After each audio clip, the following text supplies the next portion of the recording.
in the last chapter of our story. Music. We saw our group of adventurers after they had successfully passed through the Eye of the Dragon. The city welcomed their new Mitlenjalistli, a term used by Demetangians to describe people who were not of Demetangian heritage but had been accepted into the fold as one of their own. They were assigned one member of the city, a ward, to guide them round and to help them wherever they needed. They were given sleeping quarters, food and water, though the water was spilled and was drunk. And finally, after what seemed like an eternity of arduous travel, hostile environments, impossible odds, the group were able to fall asleep within the safety of this long-forgotten place. The following day, they were shown around the city in order to try and orientate themselves to this place. But there were a couple of very important delays. The first was discovering whether or not Diled still remained on the outside of the city. And so they diverted to the front gates, where they managed to reunite with their feathered friend. The second was answers for Goniant. He needed to know what his purpose was in this place. He needed to find answers. And the one who would be able to give them was the high priestess Stetenla.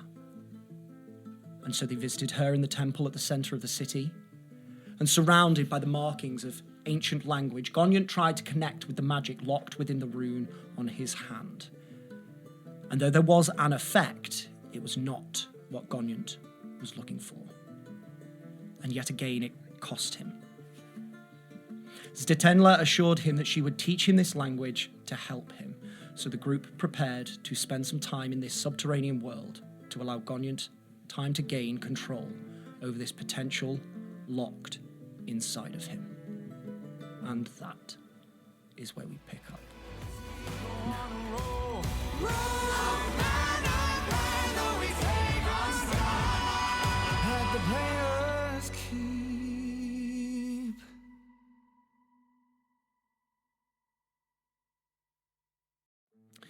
Guided by Tenet Kelsh, your ward, you exit out of the temple of Inak Inolatl and out towards the city once more.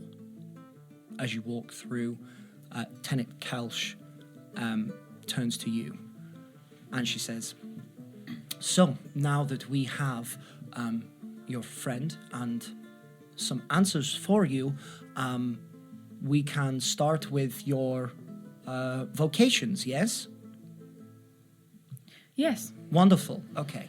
Now then, you said you would like to be riding some of the dinosaurs? I mean, always. Yes, okay, fantastic.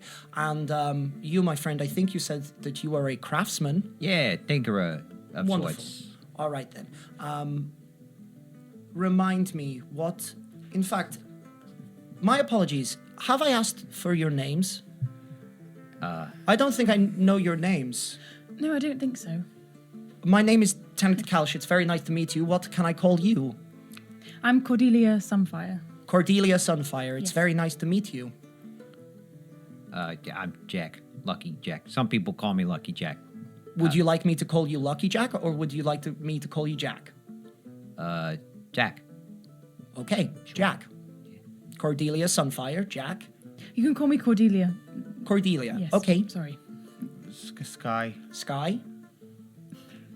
Goniant. Goniant. My apologies. It is nice to know you all.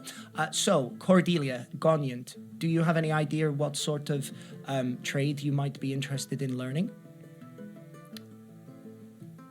Well, I'm a scholar, so anything... Scholar? Yes, I think you said. Yes. Okay. And you, Goniant?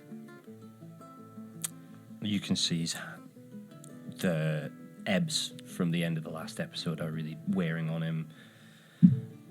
Yeah, I don't mind. Just don't put me inside. Something outside? Yeah.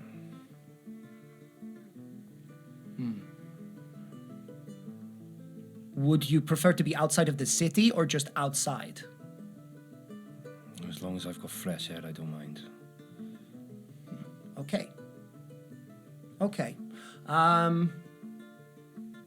I think I know where to put you all. Okay. Wonderful. Follow me. And she about turns and heads off into the city. As she does so, she talks a little bit to you, but her voice sort of blends into the background of the sounds of the city. Is anyone doing anything or looking for anything, or are you just... I want to look and see again how people are reacting to us. Yes, you can. Yes, you've done that previously. You with... I want to do it better. No. Good choice. Good Please. choice. But there is a this is a new section of the day. So give me another perception check or insight check. Quite. What does a perception check look like? Flavor it. You're doing it right now, Ben. Those narrow, scrutinized eyes. Oh, well, look at that pinched brow. Oh, come on. I feel like it's the same as last time though. Just roll again then. 17. 17 is better. That's good. I think I can't remember. Maybe I've rolled lower. I think you it's were good below 15. I was going to say I think you were like 12 or 14 somewhere Jack's around just a there. little bit more open to a 17 Yeah. this week. 17 Just feels better this week. I can't say why. That sits right with me now. If that's how it works. You've beat the DC of my fickle feelings. I'm in. I'll tell you everything. Tip to any dungeon master out there. That's all dungeon mastering is. I feel like that's going to work. Yeah, do you know what? You know what? You can have it this time. Jotting that down for later. On a 17, was that perception or insight? Perception. Perception. You can still see that there is a novelty to your group, especially seeing as you are walking through parts of the city that you don't recognize, and so probably maybe these people have not even seen the sight of you yet. And there is an interest that comes with every individual. Yeah. And I'll say on a 17, you can see differences in each person that they look at. Give me an insight check. Go on. Da-da-da-da-dum. Go on. Dum-dum-dum-da-dum. Is that not one? No. No, not quite. What did you get? 4. Nah, man. What did you roll? 3. Suppose you're right. That's 3. You're unsure as to whether... You're unsure as to where each look comes from. Is it intrigue? Is it excitement? Is it confusion? You don't know. Okay. But on a 17, you do know that they look at Goniant in a different way to they look at Sky, in a different way to they look at Lucky Jack, in a different way they look at you. Oh. Okay. Sorry, they look at I can't like roll dice. Goniant different to the way they look at the other three, or they just look at everyone They look different? at everyone differently. There's a little bit of variation between Okay. each individual person. There's some similarities between certain people, but on those roles, I'll say you can't quite match up.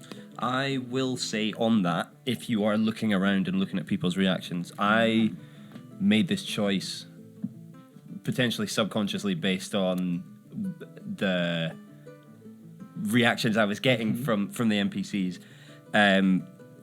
It still feels like I'm getting a lot of curious looks, but it Yeah. doesn't feel like it's recoil. It doesn't feel like scrutiny. It actually just feels like, oh, I've not seen this, without the judgment of I've not seen this and I don't like it. Yeah. I don't know.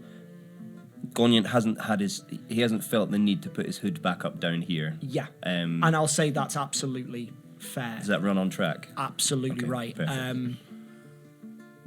That changes everything. Cordelia, even you can tell that there's no Even me.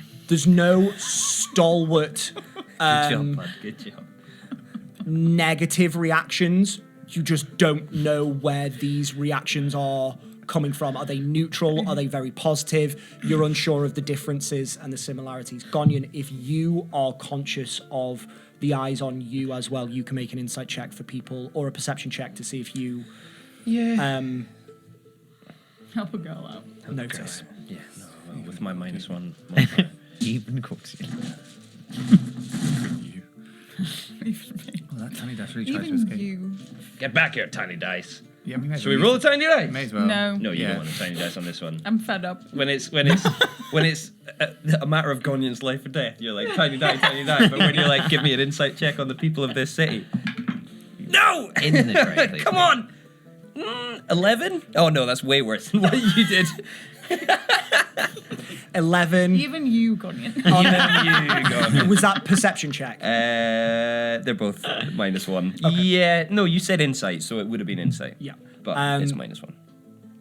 No, That's better than again, you don't seem to get a sense of negativity, but you can't read these people well enough to figure out the minutia of their sort of I emotions. don't know. I don't know Right, why it feels minutia. different, but I've not had that oppressive energy around me that's made me want to put the hood up.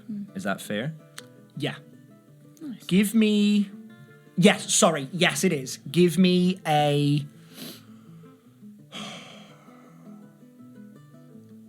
Give me a history check, Goniant.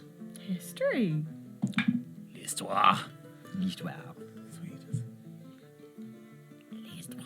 That's my favourite French. It's not good. 14. So it was actually quite good from that, but Pretty good. we're not exhausted anymore. No. We slept it off last night. He's Yes. Well, you guys You've are, got mate. 2 points because he's such a good guy.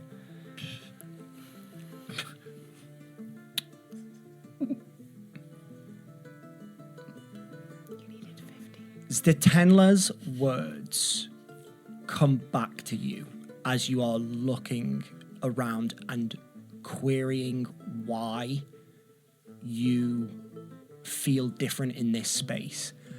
And specifically the words that she spoke regarding her and the way she looks and being a conglomerate of things, it sort of occurs to you that many of the people here are that. And if they are not, if they are more akin to like lizard folk or turtle, it is entrenched in the fabric of this society. And though you are unsure of the specifics of what you look like, you have a rough idea. You are aware. And so... I can see this and I can feel this. Exactly. And so in a weird way, it feels safe and comfortable. In a very alien way, but it is also, that safety, that comfort, though you might doubt it and question it, it's something that you've potentially not felt in a while. So I'll say that's what you notice. That's perfect. Thank you. I'd like, Sky would like, and I would like, because we are one, Yeah. to do We are one. 3 things. Go for Because it. I think internally Sky's, that like interaction with Tenla. Yeah, Let's nailed say it. Stakala. Oh, shit. Tenla. Did a bit of shifting in Sky's brain. So, first things first is I would like to nuke this. Can I?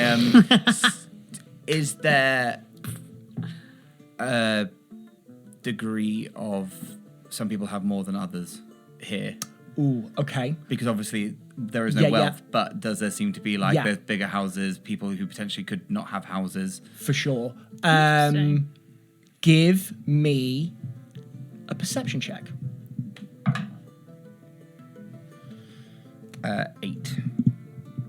It doesn't seem to be the case.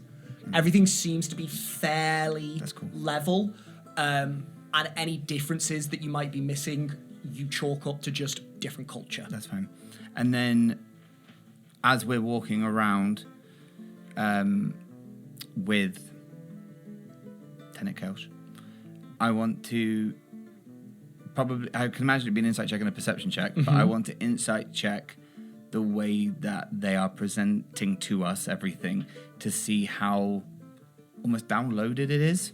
Like how much this is like, this is what I'm supposed to say, this is how I'm supposed to be. Cool. Absolutely. And then in the same breath, I think whilst Yeah. listening to her, I also want to be, is it pronounced her or they? I can't remember. Her. As, For Tenet Kelch, her. Yeah, and then as I take her in, I also want to look at what she's wearing and see how much creative expression seems to be there, or see how it just cool. seems to fit into what everyone is wearing. Lovely. Cool. Let's do the first part with... Give me either an insight or an investigation check. Go with insight. Whoa, that was clever. I missed that one. Natural 1. Natural 1 for a total of... 5. The cadence and the way she speaks, even though now she is speaking in the common tongue, you're uncertain of how well practiced she is. And again, with familiarity, hopefully you might be able to delve further fine. on that.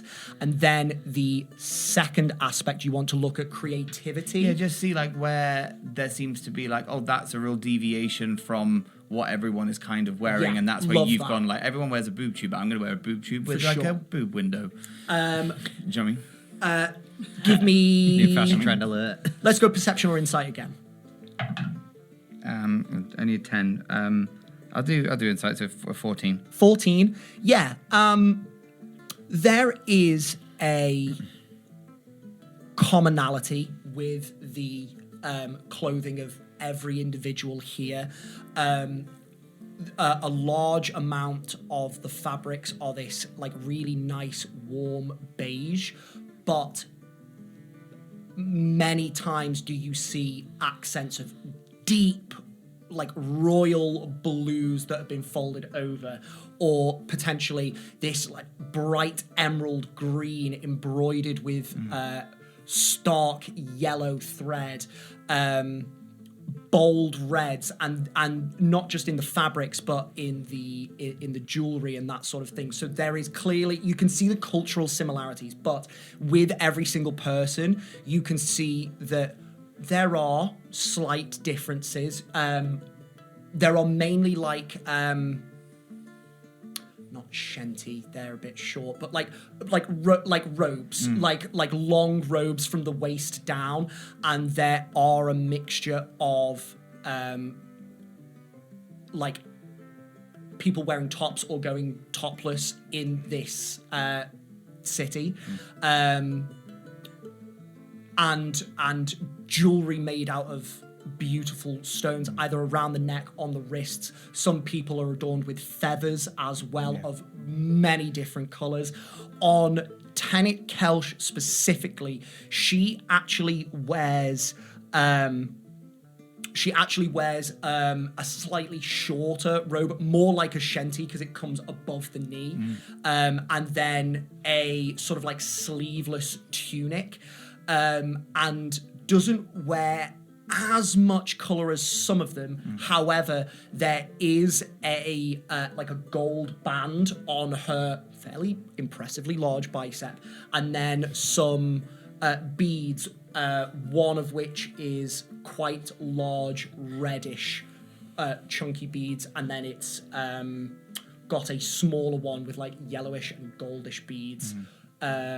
Smaller in size, slightly further down, but they are attached with thread as well. Cool. And it's a beautiful little piece. Those are the bits of individuality that you see on her.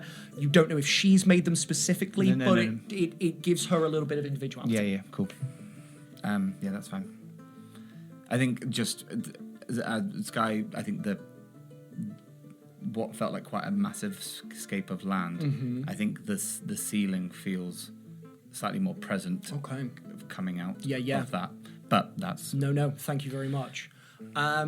After a little time, as you walk through these people and you start observing these things and picking up more of the culture and sort of drinking it in, Tenant Kelsh stops and turns back to you, and you can see that you are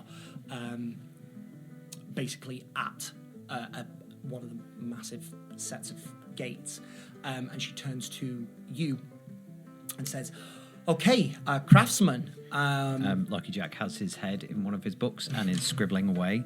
He looks up as they refer to them, rips a page off, stuffs it in a pocket. Excellent. Yeah, what? So, I think that you would feel pretty comfortable if you started to work with one of our weapons crafters. Their name is Itle Zina, okay? Oh my and God. you are going to be working with them, repairing weapons and potentially crafting new ones. All right, okay. You overestimate my ability to work with other people, but I appreciate that. What was your name again? Itle? Itle Itle Zina. Zina. Yes. Italy Zina. Gotcha. All right. So if you all wait here, you can come with me.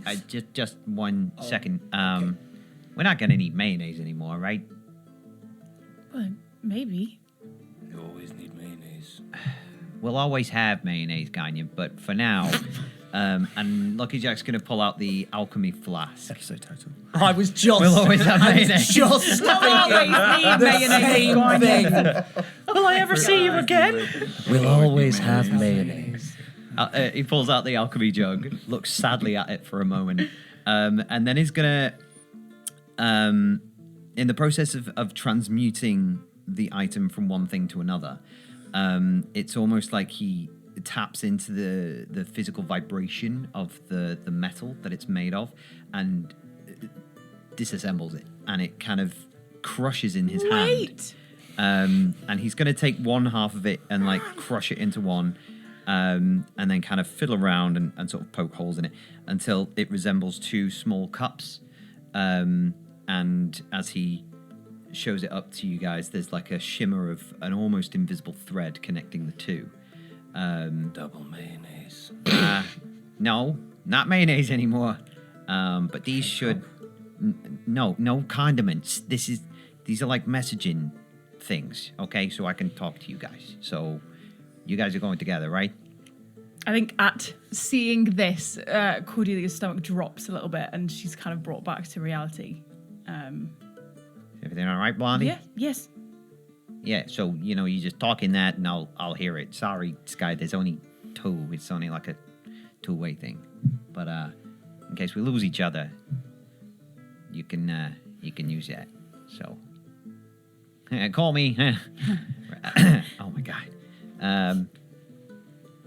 All right, I'm going. Have fun. We'll be out here waiting for you. What? All day? Like, how long is this gonna take? Are we here all day, or?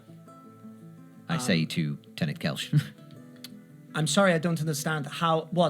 Today? Are you asking how long you can stay? Well, yeah. I mean, how long do we have to work for? Itle will tell you when you can stop working. Oh, all right. Okay, cool. Well, then I might not see you guys until this evening, I suppose. Well, how's that going to work? You said we're not allowed to be on the streets by ourselves. You can. I would just advise maybe trying to sort of wait for me, just because I know the city and we do not want you to get hurt. But the more you learn the city and our comings and goings, the more you will be able to walk freely. But you're not prisoners here. You can come and go whenever you like. Yeah, it's just so we don't get lost, right? Lost, hurt, crushed. But if you are quick, you probably won't get crushed. Because of the dinosaurs? Exactly, because of the dinosaurs. All right. Well, in that case, I'll I'll let you know when I'm done. We can meet up again. And I'll just guess. Well, yeah, sorry. You can have it if you want. No. Or maybe I should give it to you, because then you can be like, hey, you guys can finish for the day or whatever. I am happy to take it if you think that would help you. I would only be communicating with you. Plus, I will be happy to come and collect you all from your jobs. Okay, well, I think it's best if at least someone is in touch with someone. okay, yeah. Yeah, you keep it, and just in case anything goes wrong. All right, Are you all finished? Italian Zenya. No, whatever. Itle. Itle. Zena. Itle. I'm gonna write that down. Yep. And he writes it down. Perfect. Come with me. All right. And they lead you off slightly into one of the buildings near the front gates. And you walk on in, and stood there is this very large, very spiky shell of an individual. And as Tenant Kelsh walks in, they say, Idle! And this turtle turns around. You can see their head sort of extending forward, massive jaws with a heavy, sharp, pointed beak.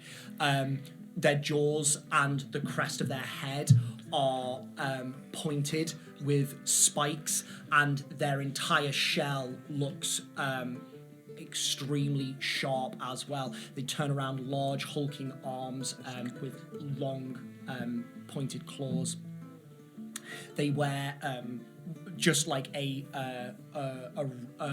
not even a robe, almost like a half apron around their bottom half. And they turn to you and your ward. Ah, Tenant Kelsh, how can I help? And Tenant Kelsh looks over them. Idle, I have an apprentice for you. An apprentice, okay. Jack swallows a bit of bile at that word.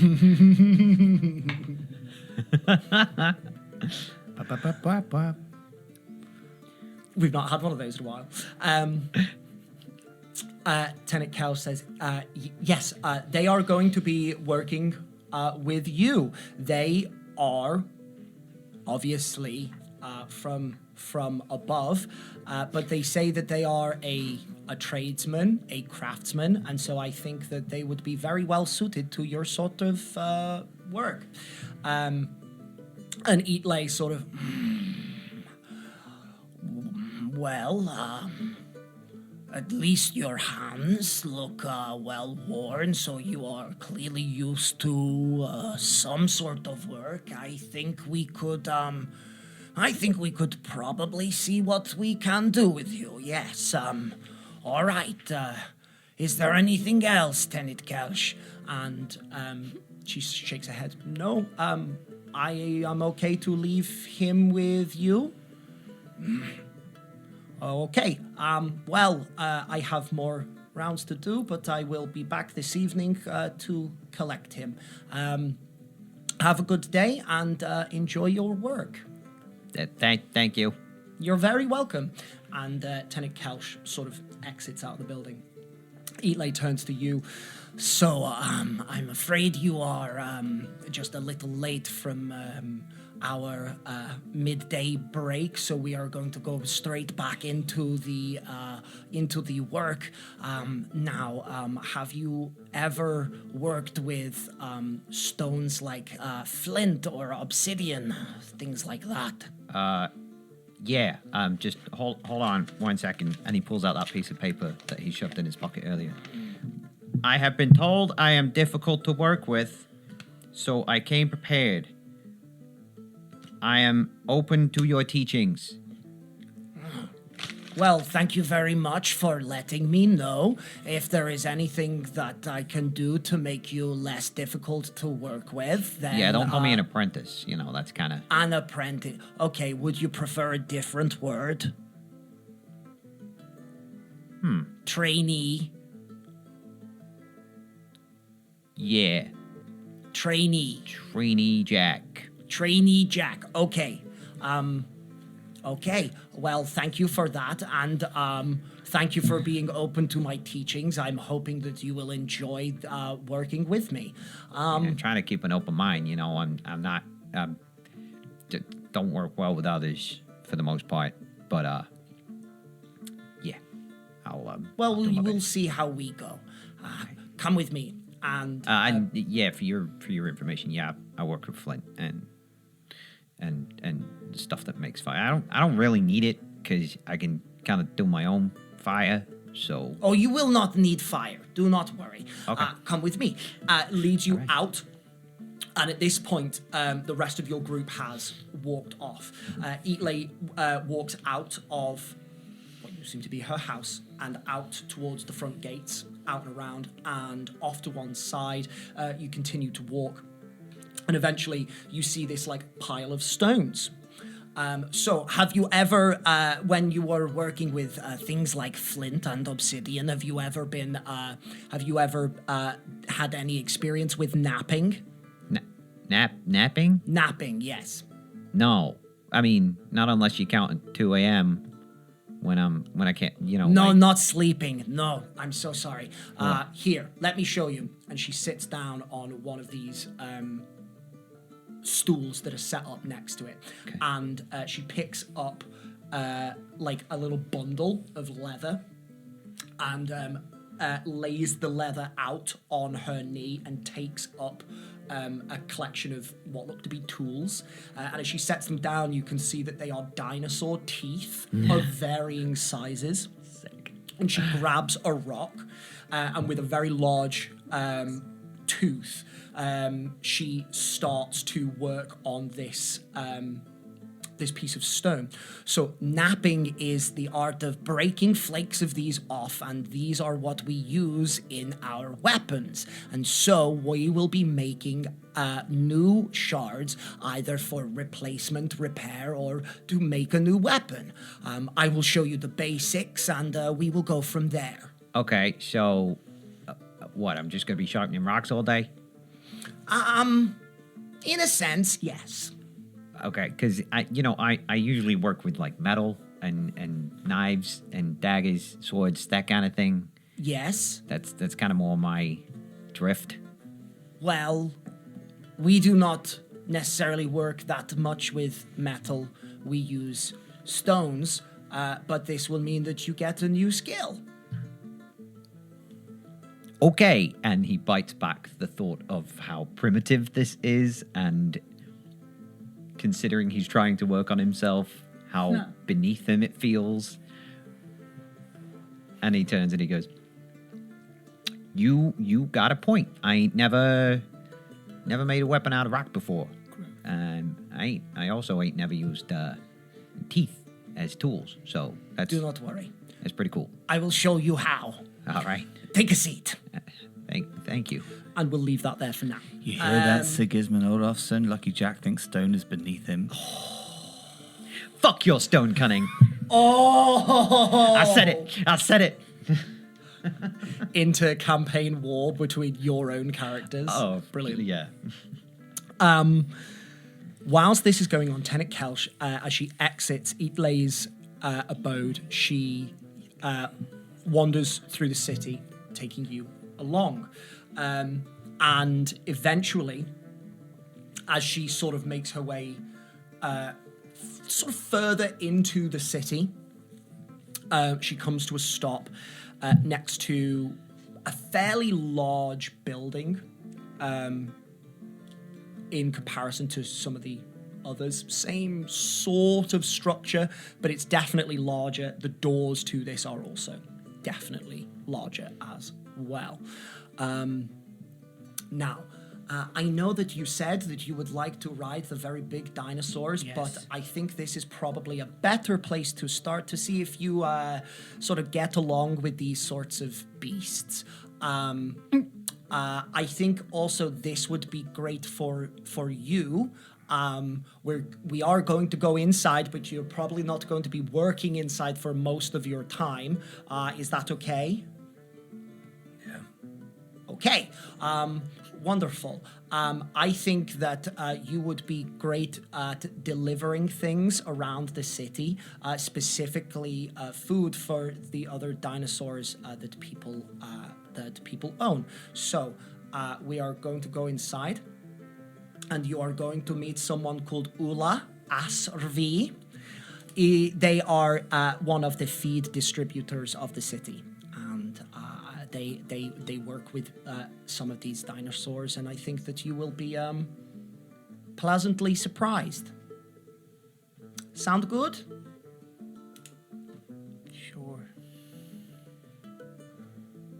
Okay. And she walks on in. Inside here, you can see that although this looked to be like a 2-story building, it is actually all just 1 story, and there are massive piles of what looks to be like hay or straw or something off on one side, and then there are like containers of fruit. So they look almost like very large barrels, but they look like barrels in shape, but they are baskets. That look to be made out of like very long strips of thin wood, so you can actually see within them and see all of these tropical fruit. And there are other sorts of bits and pieces such as that. What you can also see is a number of these beasts, these dinosaurs that are dotted about. There are a couple of sort of quadrupedal creatures that are sort of sat down or laying down sort of near the center. There is another one off towards the end, but there are also a couple of people walking around and working in this place, and some of them are sort of picking up fruits and sort of putting them in baskets and loading them up onto the dinosaurs, onto like saddles and things like that. Other people are bundling up the straw and the grasses and that sort of thing. And Tenet Couch goes on over to one of these individuals and sort of greets them with a wave, and they smile, and you can see what looks to be a sort of a UNT male crop of short, dark, bluish black hair, and they wear a woven headband of sorts that sits just atop their head to like sort of cinch the hair slightly. This individual, Sky, wears fairly plain clothing, not much jewelry, but they smile, and the vertical snake-like slits of their eyes sort of widen as they see Tenet Kelsh. Tenet Kelsh, very warm welcome to you. How can I help? And Tenet Kelsh says, Ula, I have 2 trainees, apprentices for you. I think that they would be very useful to your work. We have over here, we have Sky. Sky believes that they would be perfectly fitted at driving some of our Diplodocus and Brachiosaurs around the city one day, and I thought that this would be a very good place for them to start. And then we also have Goniant, who wishes to work outside quite a lot, and so traveling through the city, making deliveries with you, I thought would be quite appropriate. And Ula sort of nods along and, okay, well, perfect. I think that they will fit in. I think that they will fit in well. And we will get them started right away. Tenet Kelsh nods, says that they will return to collect you, and sort of waves goodbye and leaves you to it, taking you Bye. with her. As they turn to go, I will take one step after them. Lieutenant Kelch, Yes. never before has somebody so often, in such short a space of time, tried to tell me that I am not a prisoner. I am sorry to hear that. That's very unfortunate. I hope you feel like you are not a prisoner here. If not now, soon. What's your intention? I'm going to bring your friend to her place of work.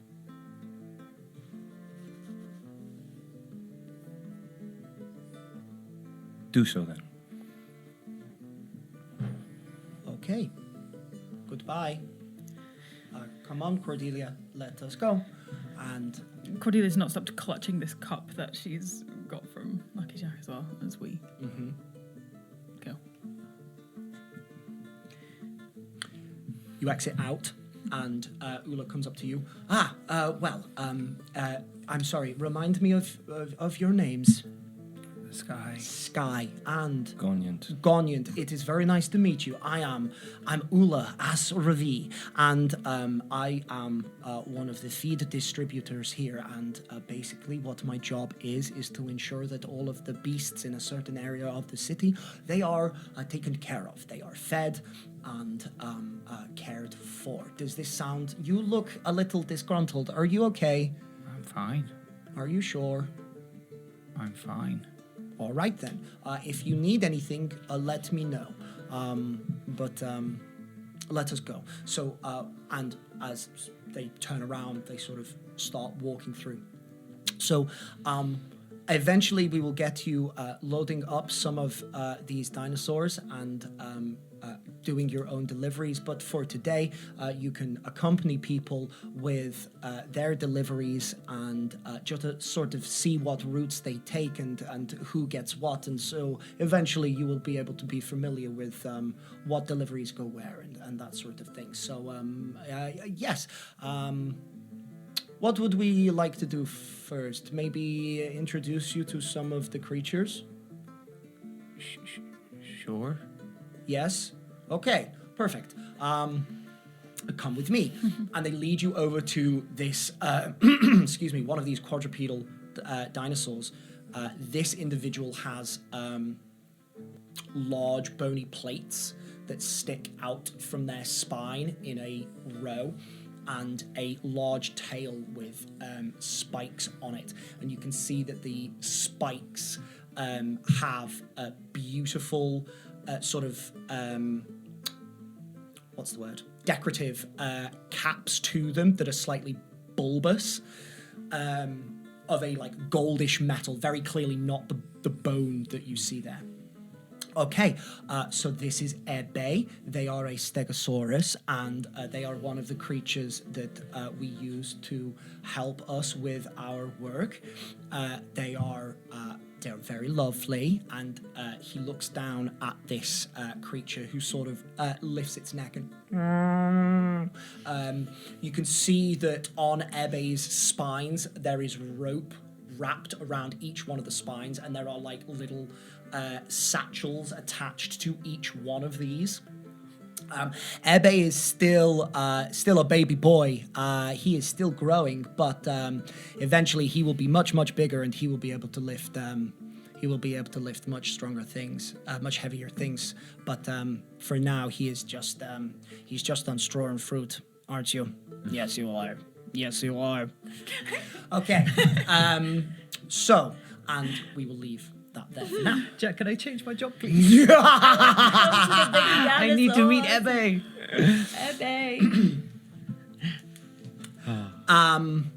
Wandering through the street, Cordelia, now on your own. Mm-hmm. What is going through your mind? Good Lord, I am scared. I think she's uncomfortable being separated from everyone. Mm-hmm. but there is still that excitement there to learn and to understand. But I think the Jack giving her the sending cup has really kind of brought her crashing down to reality. So as much as she is excited, I think the overwhelming emotion right now is a mixture of like panic and guilt.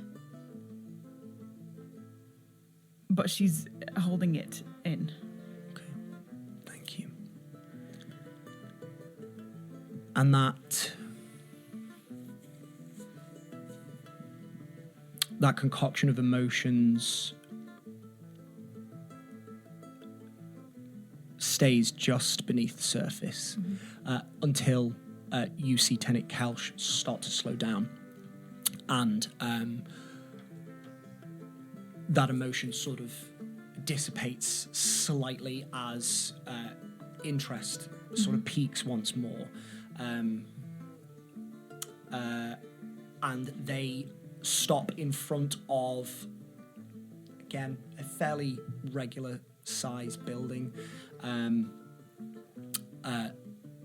They turn to you and say, so, you were a scholar, and obviously you like knowledge. It will probably be the best place for you here. You are going to meet someone called Pyritoth. They are a records keeper here in the city, but they also do messaging and things like that. So you will be able to hopefully move around the city, and you will be able to learn about it and speak to some of the people. Okay? Good. Yes. Wonderful. Follow me.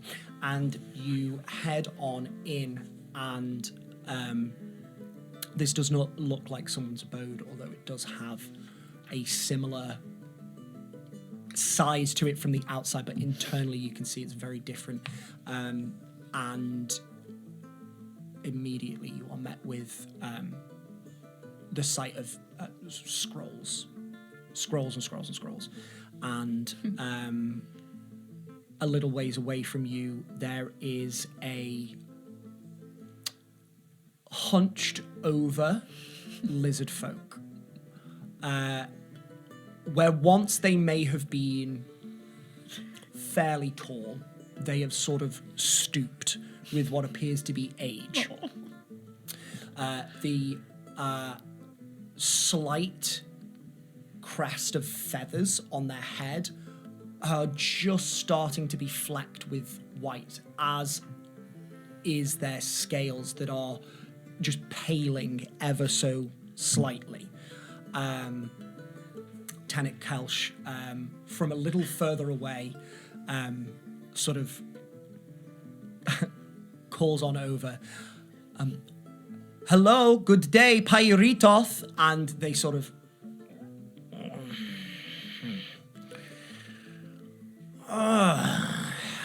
hello there. Hi. What can I help you with? And Tenet Kelsh says, Pyritoth, I have an apprentice for you here. They are going to start working with you. Okay, well, in that case, things might get done a little bit quicker around here. What is your name? Cordelia. Cordelia. Okay. It's very nice to meet you. My name is Pyritoth. And they sort of slowly shuffle on over. I can see that you are obviously not Dematangian. They are Metlanyelistli, and they turn to Tenet Kelsh at this. Yes, they are, Pyritoth. Cordelia and some of her friends have successfully passed through the Eye of the Dragon, They are now Medlan. Wow. No, let me try that one one more time. Mitlen Yalistli. They are now Mitlen Yalistli, and we are finding them jobs. Some of them have gone to be crafters. Some of them are working in feed distribution, and I thought Cordelia would be very suited to working with you here. Well, I look forward to working with you. Anything else? No, that is fine. I will be around later to pick her up. Enjoy your time. I will see you later. Yes. Goodbye. And Lieutenant Kelsch walks out the door. As Lieutenant Kelsch might have told you, I am a records keeper here, and therefore, I have to document significant things. I am one of the people that goes around and makes sure that people are getting their fair share. And if they aren't, I have to investigate and see if I can correct that. And I also, whilst I am going around, I deliver messages to people if they need it. Does any of this sound like things you have done before? No. But I'm here to help. Good, that is what we like to hear. Okay. Well then, I am just about to head out on a route, if you would care to join me. I think she looks at the room of scrolls, but then nods. Okay. And they start to move to the door. Oh, okay. Turns back around. Cordelia, your first job. Could you please go and fetch me that bag? I've forgotten it. And Yes. She points on over to a desk where there is some form of like woven satchel with like scrolls and things. I think Cordelia has a flashback to one of the expeditions that she went on with school with a particular professor. And I think she feels just a little bit of familiarity and is basically seeing what she's in for with this guy as she goes and picks up the bag of scrolls, takes a deep breath, turns around with a big smile and follows after him. Okay. Come on. And they turn around and they exit on out. Out in the daylight, for it's not technically sunshine. Out in the daylight, you see Pyritoth. Immediately, the quills on their head just flick up slightly. They straighten up slightly. And though their steps do not necessarily get any longer, there are more of them. And you preparing for a very slow walk have to sort of like skip a little bit just to keep pace. And it's a very comfortable pace for you. Yeah. But it is surprising at how quick they move as you go on off into the city. Mm-hmm. For the rest of this day, you all carry on your jobs. Lucky Jack, you are educated just on the basics of napping off shards of obsidian, which tools to use, and just a rundown of the basics of this sort of thing. Goniant, Sky, you are introduced to some of the beasts. You are shown around what is essentially this sort of like warehouse, and then you do join Ula on one of their routes, just delivering feed to some of the people within the city. And you, Cordelia, go around with Pyritoth, and you sort of deliver messages as you go. As your working day sort of comes to a close, you all back at your respective job locations sort of finish up your day, and your mentors sort of dismiss you, saying you can leave, have the rest of the day off. You are welcome to wait for Tenant Kelch to come and collect you, but you are done for your working day. Does everybody wait for Tenant Kelch, or does anybody go off and explore? Yeah, I think we wait. Yeah, Cordelia may as well. waits. Okay. Tenant Kelch collects you all. Go on. I've got a question, but it's got nothing to do with anything, so I will just actually leave it. Are you sure? It's just me getting excited about something you've said. Okay, so no, that's fine. We'll maybe roll credits. Yeah, perfect. Perfect. Tenant Kelch comes and collects you all and sort of speaks to you. So, how was your day? It was good. I liked the second half more when we went outside, but fine. Okay, well, yes, I suppose that is very fair, and hopefully you will be out more than in. What about you, Jack? You know what? Considering I spent all day sharpening rocks, pretty productive. Good, good. I'm glad. Do you think that it is something that you could enjoy? I guess. Okay. Maybe if we move on to the more complex stuff, because I'm not, I ain't an amateur. I kind of know what I'm doing, so more complicated stuff will be. I'm sure that you will get to some of the more technical things very soon. Yeah. And Cordelia, Yes. good day. Yes. Wonderful. Okay. As I said, you're free to go anywhere you like. I will obviously lead you to where you are staying for now, and then if you would like, Goniant, you can come and visit one of the temples, and we can see Stetenla again. Tonight? I think so. Yes. Now that you have got set up with your jobs and things. Yes, please. I'd like that. Yeah, thank you. Okay. And Cordelia, you would Yes. like to come with? Yep. Wonderful. You are obviously welcome to, but it is whatever you would like. But okay, let's go. And they sort of lead you off towards first where you are staying, who remains. We're going straight out to the temple. You're going straight out to the temple. Are we? Sorry, Yes. as soon as anyone who wants to stay at your quarters, as it were, is dropped off there, Stetenla will lead you straight there. So that's where you're going Okay. next. Yeah.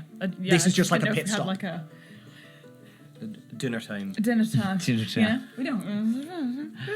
Great. I think I turned to Sky on the way back to the place, and I'll be like, so you wanna go with them, or we could just I don't know, hang out or something. Yeah, I'm not really. Yeah, fine. I'm not useful for either. So No, I mean I guess it's not really your thing. It's not really my thing either, but I'm kind of happy to help. I got some stuff I need to work on, so we could sit in silence together if you want. sounds perfect. Tenet. Tenet? Are you talking to me? Yeah. Is that like your first name, or No, Tenant Kelch is my name. that's your full name? Yes. Okay, apologies. I thought, because, I have a certain... Anyway, are there any, do you guys have, bars, places to drink, social clubs? I can get you more water, yes. No, I mean, alcohol, beer, Oh. spirits, places where people yes. gather. I can get you some alcohol, yes. No, but I mean, is there a place where people gather to do that together? Like a bar or pub or... I mean, Drinking hall. people kind of just go round to each other's houses, or they drink on the streets together. Oh, okay. That's, Sort of as a community. well, there's no... Sounds disgusting. Yeah, that's horrific. What, there's no, designated place where people go to get absolutely wasted? We don't waste anything here. We try our best No, not it's to an waste things. It's an expression. I mean, like when you go to a bar and go and get really drunk with your friends. But you can do that here. And just gestures to the street. We are, so the people around us, our neighbors, we are our friends, and sometimes we will visit friends across the city, and we will go and drink with them. Okay. We don't necessarily need a place to do that, but also we tend not to get really, really, really drunk. You want to get drunk in the street? No, I don't drink. You don't. What? You know that. I do. I do know You that. made me that chicken with wine, and I told you to get rid of the wine because I don't drink. That was a long time ago. Oh, okay. Cool. Well, I learned something new today. Well, you got reminded of something old. Also that. Do you want me to get you some Yes, alcohol? please. Dear gods, please. Okay. I'm Are you happy both with the water because you got rid of the Okay. the joke for cops. Are you staying here then? I guess so. Okay. Yeah. Wonderful. Well, I will deliver these two to Stetenla, and then I will be back, and I will get you some food and some water and some alcohol. All right. Thank you very much. Okay. See you soon. And Lieutenant Kelch walks off with you two towards the center of the city once more, sort of walking what is becoming maybe a slightly familiar route now, as you've sort of been back and forth through it a couple of times. You arrive back in this central area with 3 ziggurats. Just on the walk, Hello. is Tenet Kelch talking, or are they just kind of leading us? In sort of sporadically, they have spoken to you throughout the day. At this time, they are actually less talkative than they have been, but you can absolutely strike up a conversation with them. It's now Goniant's walking along and he's looking at the back of their head and he's thinking, and he doesn't say anything until the ziggurats come into sight, and he's like, right, we're almost arriving, and he just goes, not without looking at her, Cordelia, Yes? don't worry, I'm not going to steal your bow tonight. And then just carries on walking. Mm-hmm. Okay.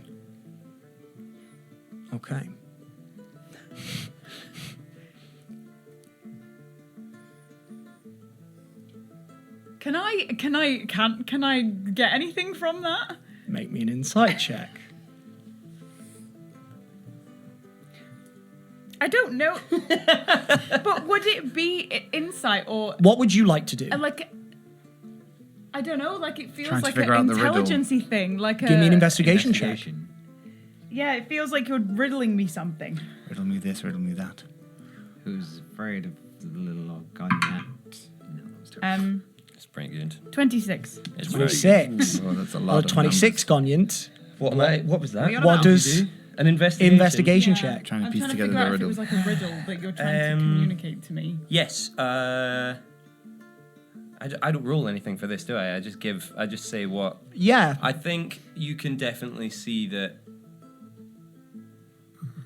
there's rules to this. Mm-hmm. You don't exactly know quite what game Goniant's playing. It doesn't feel like a game. It doesn't feel dangerous. There's something behind it that feels playful or investigative itself. You don't quite know the rules, but you know that there's a game. Does that make sense? No. That's fine. Is that Okay. him saying,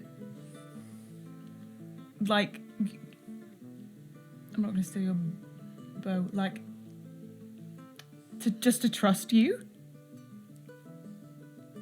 It doesn't. It shouldn't make any sense without the context. I can give you the context. No, you about don't the need table if you to. want. But Okay. just what would Cordelia get from that? You know? He's saying it in a reassuring way, which is Okay. all the more confusing because it's completely out of context. Okay. Yeah. So just bear that in mind, Great. Cordelia. Write it down, Kendall. Write it down. Yeah. I'm sorry. No. You are once again met by Zdetenla, this 5-headed serpent priestess, and all 5 of the heads smile at you. Welcome once again. Have you had a good first day here in the city? Yes. Yes. Good. Well, perhaps we could get started on the reason why you are here. Follow me. And she leads you back round the side of the temple and down in towards that chamber that you were in previously. And I think that's where we'll take our break. Oh, cheeky. Teach me now. Please join us in just a couple of minutes.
And welcome back. And welcome, Jack. Sorry, did I... We're good. Right on time. That's all we needed. And welcome the track to the live show. nice. October 7th this year. Tickets are on sale now. Go do it. Blah, blah. No way. Go get your tickets. Zdetenla stands before you within the temple of Inak in Olatl. In that same chamber where she first spoke a little bit about the runes that are etched into the stones, creating a dizzying array of markings. And as you look around, in amongst them is the mark of the dragon, this only point of recognition in a sea of confusion. Only once it shows up. Make me a perception check. Oh gosh. I help. Yeah. I'll say you can each roll individually. I think that's nice. Yeah. Yeah. Get your die. Get die. Die? Die. I always get that. Yeah. Is die is singular. I think so. But I always think it doesn't matter. You ready? Yeah. 1, 2, 3, go. Yeah, but mine's -1. 18. 17. You do see the marking crop up at least a couple more times from what you can see. It's not the only time that symbol shows. But Statenla slithers over to the one that you remarked about, and she places her hand on it. This is the symbol you recognized, yes? Yeah, it's the same one as this one here. These, and she raises her hand up to a section of writing on the wall just above that rune, are the most famous words spoken by Inak Inolatl. They are the words spoken as he confined his being into the eye. When you can read them, I will have taught you enough for you to continue your journey. It's funny when I first look at them, it could be as chaotic and unrecognizable as, I don't know, somebody's sown seed in the middle of a chicken coop and it's just chicken scratch all around. Decades worth of chickens, and I'm looking down trying to get tracks out of it. All I can see is different scrapes. But the longer I look at it, one of them links up with the other, not for the whole word, but I go, that's a symbol, that's a symbol, that's a symbol, that's half of a word, that is one word with another word, and they move, and I don't quite get it intellectually, but somewhere intrinsically, I'm beginning to form these shapes. I love that. Give me an investigation check at advantage. Let's go. Let's go. Let's stay. What do you say? Investigation. Oh, investigation's not bad actually. 17. Nice. I've got a modifier. Lovely. It goes up, not down. I'll give you one of those for that. And out. Unreal. You look around the room, and you just let your eyes adjust. And just as you say, some of those shapes start to catch your eye in other places around the room. And you start to at least see the form of this language. Statenla slithers back around to you and faces you. Let us talk about the darkness you were so eager to walk into when we last spoke. Why are you not afraid of the darkness? I've spent enough time in it. I know that it holds a lot of things to be afraid of. But I don't want to paint a whole scene one colour.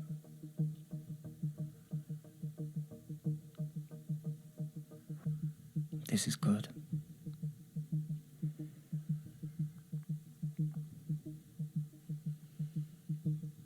Should I be afraid?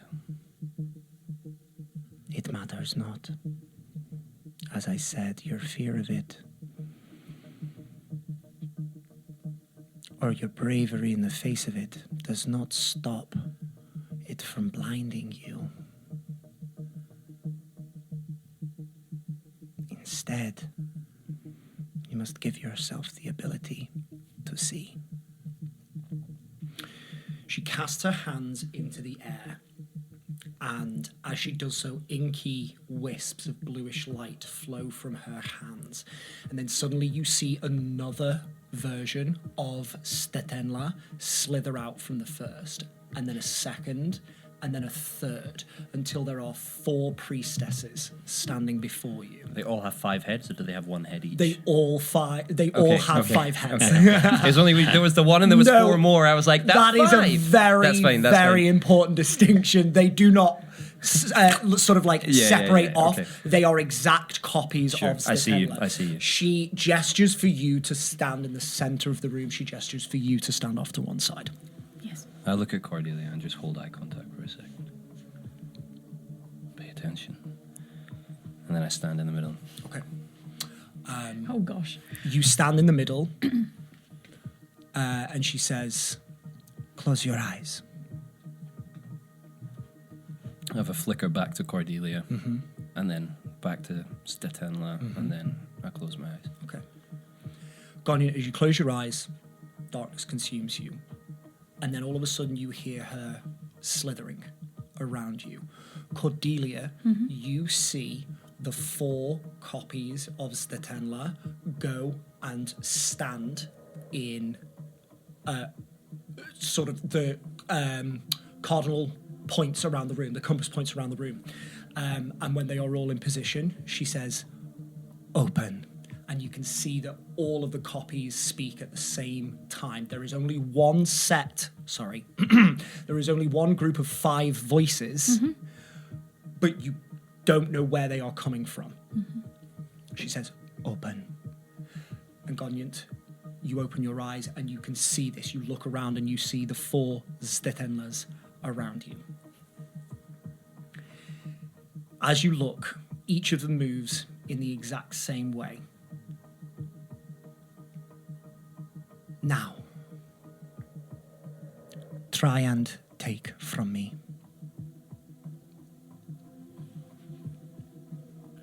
It's not going to feel nice. Thank you for the warning. And normally, it'd be one of these inside out versus outside in things. Normally, he feels the emotion, and that drives him to make this choice. Normally, he feels the rhythm. His body's already ringing, pounding, thrumming before he makes a connection. Whereas it's strange, this time around he reaches his hand out and she takes it in one of those kind of Roman... Maybe she does not. Sorry. She does not. No. Okay. You have 4 different Stetenlas. Yeah. Away. If you move towards one of them, she does not move at all. She just waits. Okay, so I'm standing in front of her with my hand out. Yeah, like yeah. this. You're not going to make this easy on me, are you? You are free to take from me whenever you want. And this is our acceptable social distance. He then steps right into her circle until she can feel his breath on her face. And you can feel the 5 heads around you just... And he puts his hand on her shoulder. Only 3 fingers, like a bird's claw. Places his hand on her shoulder. Okay. And he begins to try and elicit that rhythm in himself, try and bring that heart pace up, that adrenaline, that pump. Can you please roll me a d20? I certainly can. Not that one, though. That felt too easy. That was the obvious choice. It's this one. No, it's not. That's a 3. A 3? Yeah, Suppose you're right. that's 3. A 3. Yes. Okay. I'm not adding any modifiers. No, That's no, just no, what no, I rolled. straight roll. Yeah. Brilliant. Please describe what happens as you place your hand and continue with that sensation. Sure. I don't know if it's going well or not. Okay. The hand is on the shoulder. He's allowing that buzz, that rhythm, that flare to kind of build up in him. He is at a place now where he can distinguish between it feeling like an emotion and it actually feeling like something biological going on inside him. He can separate the fury from the palpitation, but he's allowing it to come, he's allowing it to come, he's allowing it to come. When it rises up, he then fabricates fury and paints it over the top of that rhythm, which turns that energy into a focus, into a direction, and he then tries to power it from his gut through his arm and into her. Okay, please roll ebb. Roll an ebb? Mm-hmm. Nice. 7. 7. You see the snake heads all sort of tighten and constrict as you feel that energy flow out of her, but she remains still.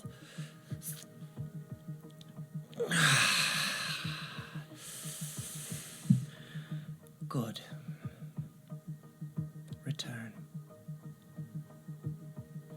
To the middle? Yes. Okay. And he walks back in to the middle. Close your eyes. There's a slight narrowing, and then he does close them. Cordelia, you see, and Goniant, you hear Zdetenla slither around, and all of the copies move to different points within the room. And then she once again says, open.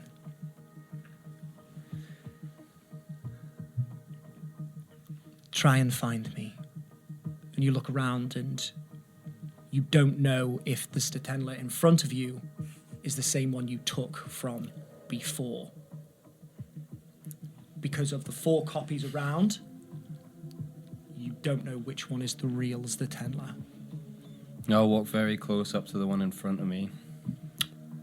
Do not look for me.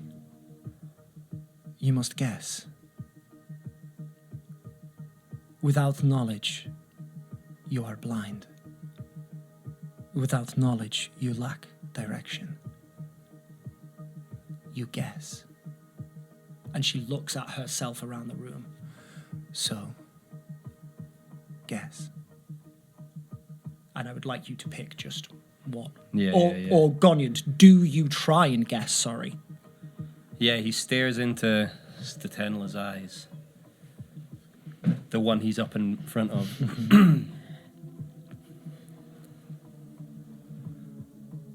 And then he leans in to the middle head. Mm-hmm. You should never guess. The odds aren't in your favor when you guess. You see a smile play across her face.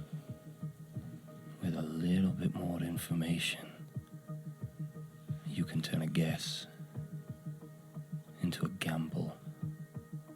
And then he swings as if to slap her in the face and Nice. stops a centimetre before. Okay. Roll me an intimidation check. Intimidate. In the tray. In the tray. In Oh the tray. gosh, not that one. He knows he's going to be in That was, trouble. I think that's a beating your record. I think that's a 3 times. record. You Well- need to stop changing dice when you've picked it up. What do you mean? That one was going to be even worse. It didn't even want to be there. 7. 7. Yeah. I'm not scared of you. She does not flinch. Doesn't flinch. Not you, then. Then he turns back into the middle of the room and he does a slow spin where he tries to just look in all 4 of their eyes. And once he's done one full rotation and he's thinking and he can begin to feel that adrenaline, who do I choose, who do I choose? That's when he latches into the adrenaline and goes, I've got a connection with one of the 4 in this room. And so he tries, instead of looking, he closes his eyes, he takes in the darkness, and he tries to search for the colour within the blackness. And he tries to feel an echo of his rhythm in one of the other 4 that he's left. Give me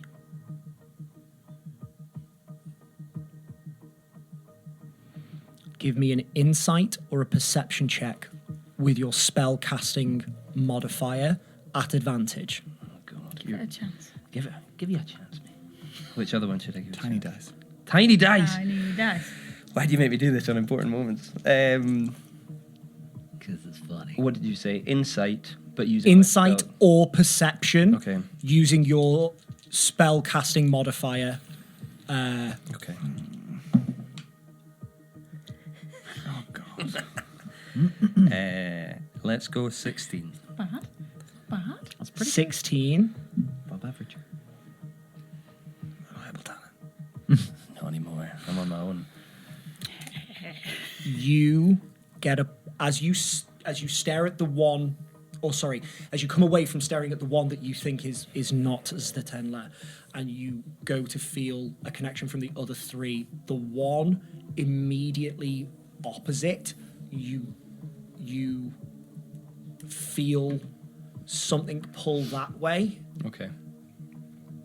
but then you focus and you're not sure if it's coming from more to your right. It's as you focus, you know it's definitely not the one on the left. It is one of those two. So you think eliminated two. Okay. I open my eyes. I look at both of the two in that direction. I can't see anything that visually tells it apart. I step forward and I go, well, sometimes a gamble's a gamble. But I'll take 50-50. Nice. As he's talking to this one, he goes, you. And then he looks across and he jolts out with his hand and tries to grab. Can you please roll me a d20 again? Yes. Gosh. Lower the better, yeah? Sorry, that's a 2. What's going on with me? Have you diffused yourself into me? I think you might have always rolled bad. You just don't have reliable talent That's anymore. true. I can't hide between That's them. why I love barbarians, because it's just so much advantage on the things you need. I'm like, oh, I'm so safe. Yeah. You lunge out with your hand and you hit something corporeal. And Yes. you feel a flow as that rhythm rises up once again, and you hear a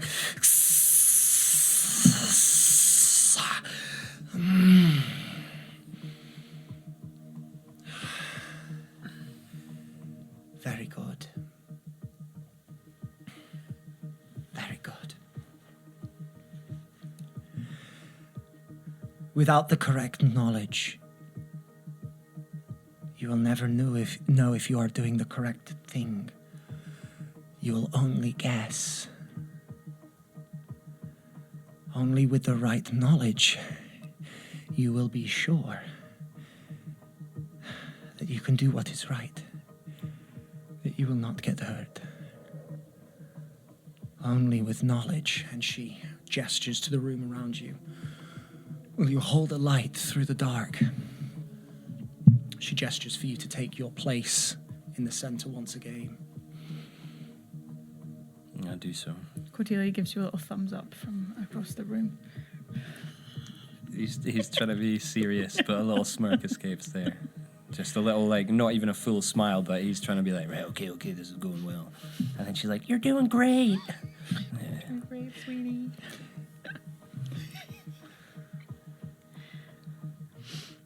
She smiles at you as she speaks. These copies serve me well, should I need protection.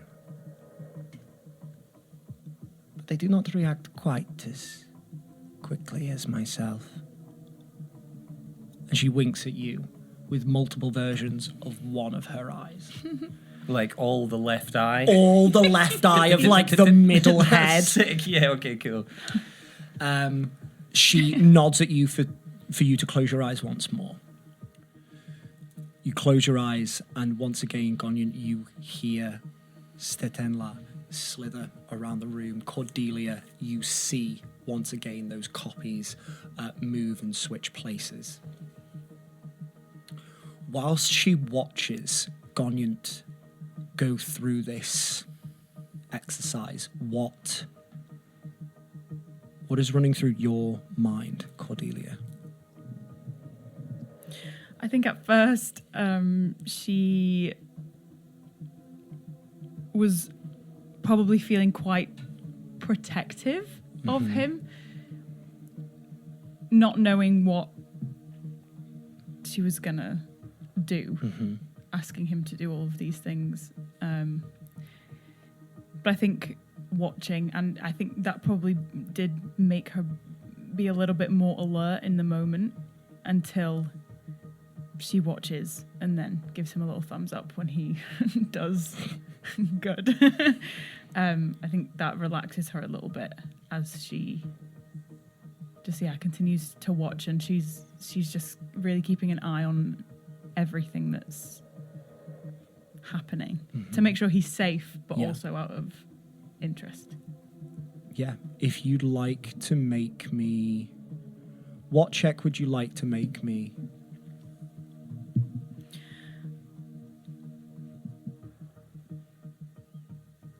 I'll say if you're looking for him being safe, perception. Yeah. You can give me a perception check. Yes, come on. Why do This is I why you're always here. do Come this, on. though? Like on the rolls that are just like natural 20. Wait. Natural 20. Kendall, I'll tell you right now, I remember the day where I got a natural 20 on perception check to just look at an empty room. Yeah, I never get it know- when I really need it. Yeah, Right. I know Can she that whip fucking out pain. some, like, I don't know, harmful All of a magic sudden, now? you see Zetendler Thank you. strike in at Goniant. Thank you. And starts re-scribbling. She got a natural 20, so let's just give her some... It's payback for Gwyn.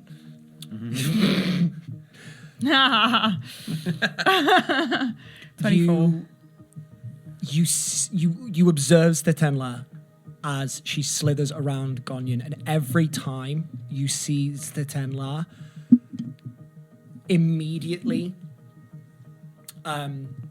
not stop focusing on Goniant, but as soon as Goniant closes his eyes, she immediately just moves to the next position that she chooses. That is her only priority, it seems. She doesn't go any closer to him. She takes much the same wide berth every single time. She sets herself up into a position, and then she just waits. All 4 copies of her. You are also looking in interest. Is there anything in particular you are trying to discern, figure out?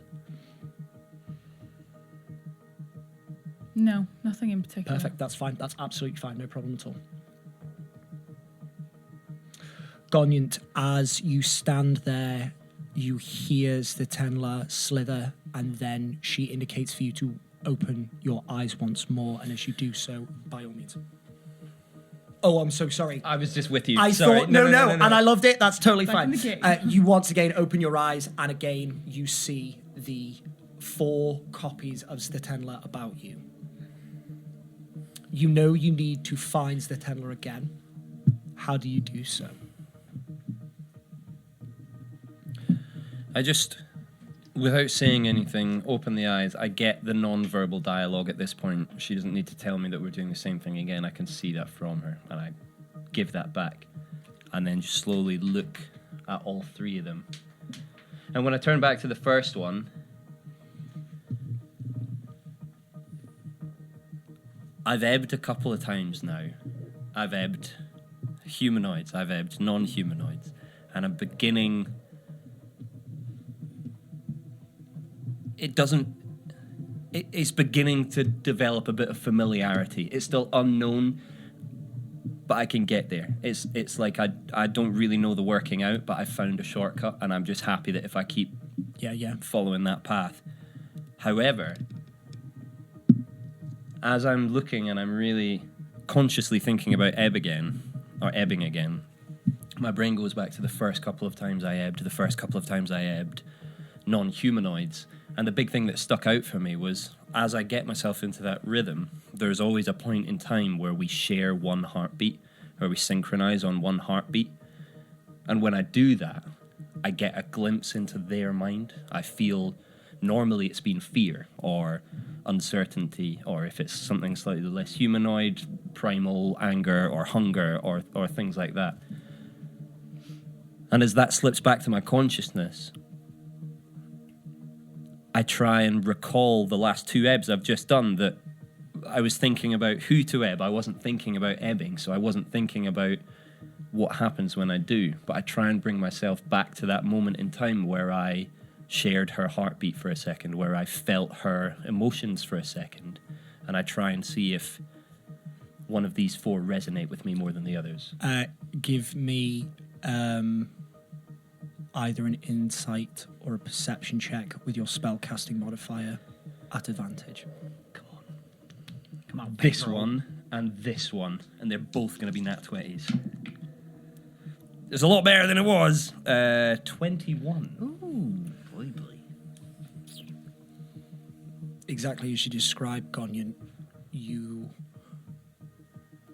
push down within yourself to that point where you can feel that rhythm, and you look for that connection, and you feel her rhythm as it starts to mirror yours. And at that point where they both connect, where you share that one, you get a flash of the room and you directly in front of her. She is looking at the back of your head.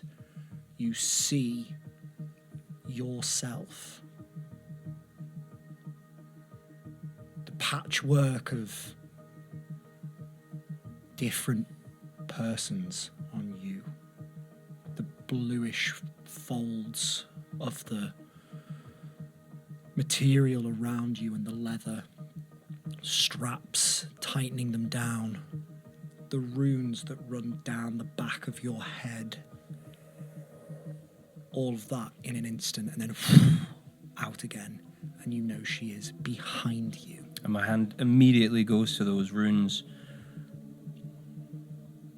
There's a strange sense of yearning for that information and trying to find it, and trying to find it with perspective in relation to who I'm looking for. And when I get it, it's all too much, all too quick. And for a second, I try and shake it off, and that hand comes up and kind of protects his shoulders, instantly hunch. And then he remembers where he is, and he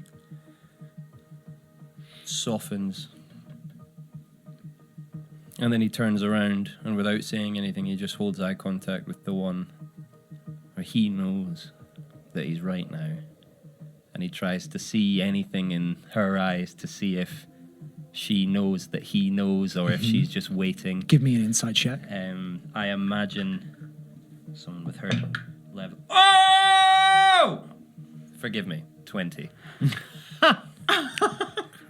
You I just needed you to get a 20. you look at her, and as you turn around, you just see a slight smile. Just its ever so faintest smirk. And that's it. He holds pretends he not noticed the smirk, and then just slowly again walks up until he's in her personal space. There you are.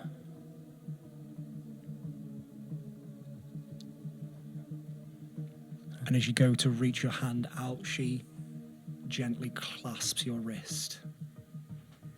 Well done. The other 3 incorporeal forms melt into those bluish, inky wisps.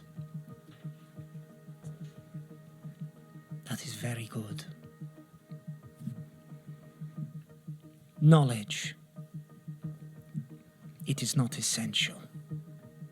Yes, maybe you could exist without it. Like those wraps you seem to wear. They seem functional. But you could find something slightly more comfortable if you wish. Knowledge. It is what will make your life easier. It is the light that will guide you through the darkness. The more you will know, the more you will see. And I can see that within you there already lies an instinct, a hunger for knowledge, an ability to find it. I will give you knowledge. How? I will teach you. But never stop searching for it. Keep that instinct. Do not readily blind yourself. Light up as much as you can. You have done well. Rest. I will see you tomorrow. The text on the wall. How sacred is it? Are you pointing to all of the text or the very specific passage that she... I gestured to the whole thing. Yeah, No. yeah.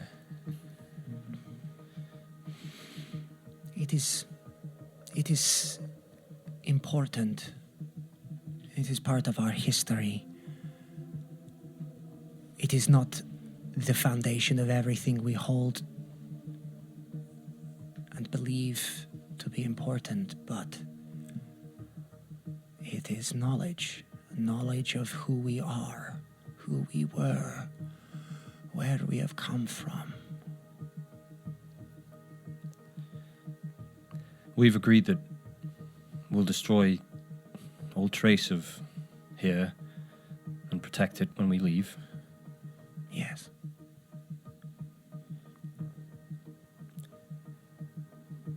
Would you allow my friend to copy down that sentence so I can spend some more time with it? I don't understand it, but I know it. Make me a persuasion check at advantage. You. And I will say for this, you can also use your spellcasting modifier. Jack. He's so kind, isn't he? Sometimes. Such a kind man. Shut up. Not wanna another say it? one. Not another one! Another one. That's a 20 again. Oh my god, Very that's exciting. crazy. For a total of? With my spell casting 25. You and your companions are still alive because the dragon believes that you will do everything you can to protect this place and its people. We trust you. You may write it down. Thank you. I shall try and copy it You do so. down. You no roll required. As the Tenla gives you as much time as you need to copy it down, and then nods at you as soon as you are finished, and you come away with a copy of that passage of. You're referring to the specific words that the dragon said. There that was a she sentence said. of Yes, text above the yeah. dragon. Yeah. You come away with that passage. That's perfect. It is what you can see. Yeah. No, that's Um, perfect. Wonderful. Is all of this from him? No, all of this is not from him. We etched these writings as commemoration for the moments where life changed for us. was a very important moment in our history. These tell part of that story.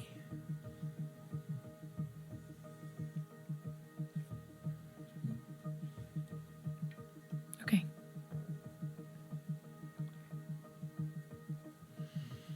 As we learn more, I will be able to tell you more. For tonight, rest. Tomorrow, another lesson. Another piece of our history. Thank you for today. You are welcome. Yes, thank you. You are welcome. Good night, Cordelia. Good night, Goniant. Good night. All five of the heads sort of nod, and she gestures towards the door. You exit out, and now you can see very clearly that this place is not as light as it was before. Both of you can make me perception checks. No! Darkness falls. Doesn't matter. 20. 20. Cordelia, the light around you is dimming slowly, but very surely. And you look up to the ceiling and you can see those crystals that were glowing. The light from them is fading. And as you do look up, you can also see that the crystal on top of that tallest ziggurat is also fading. Okay.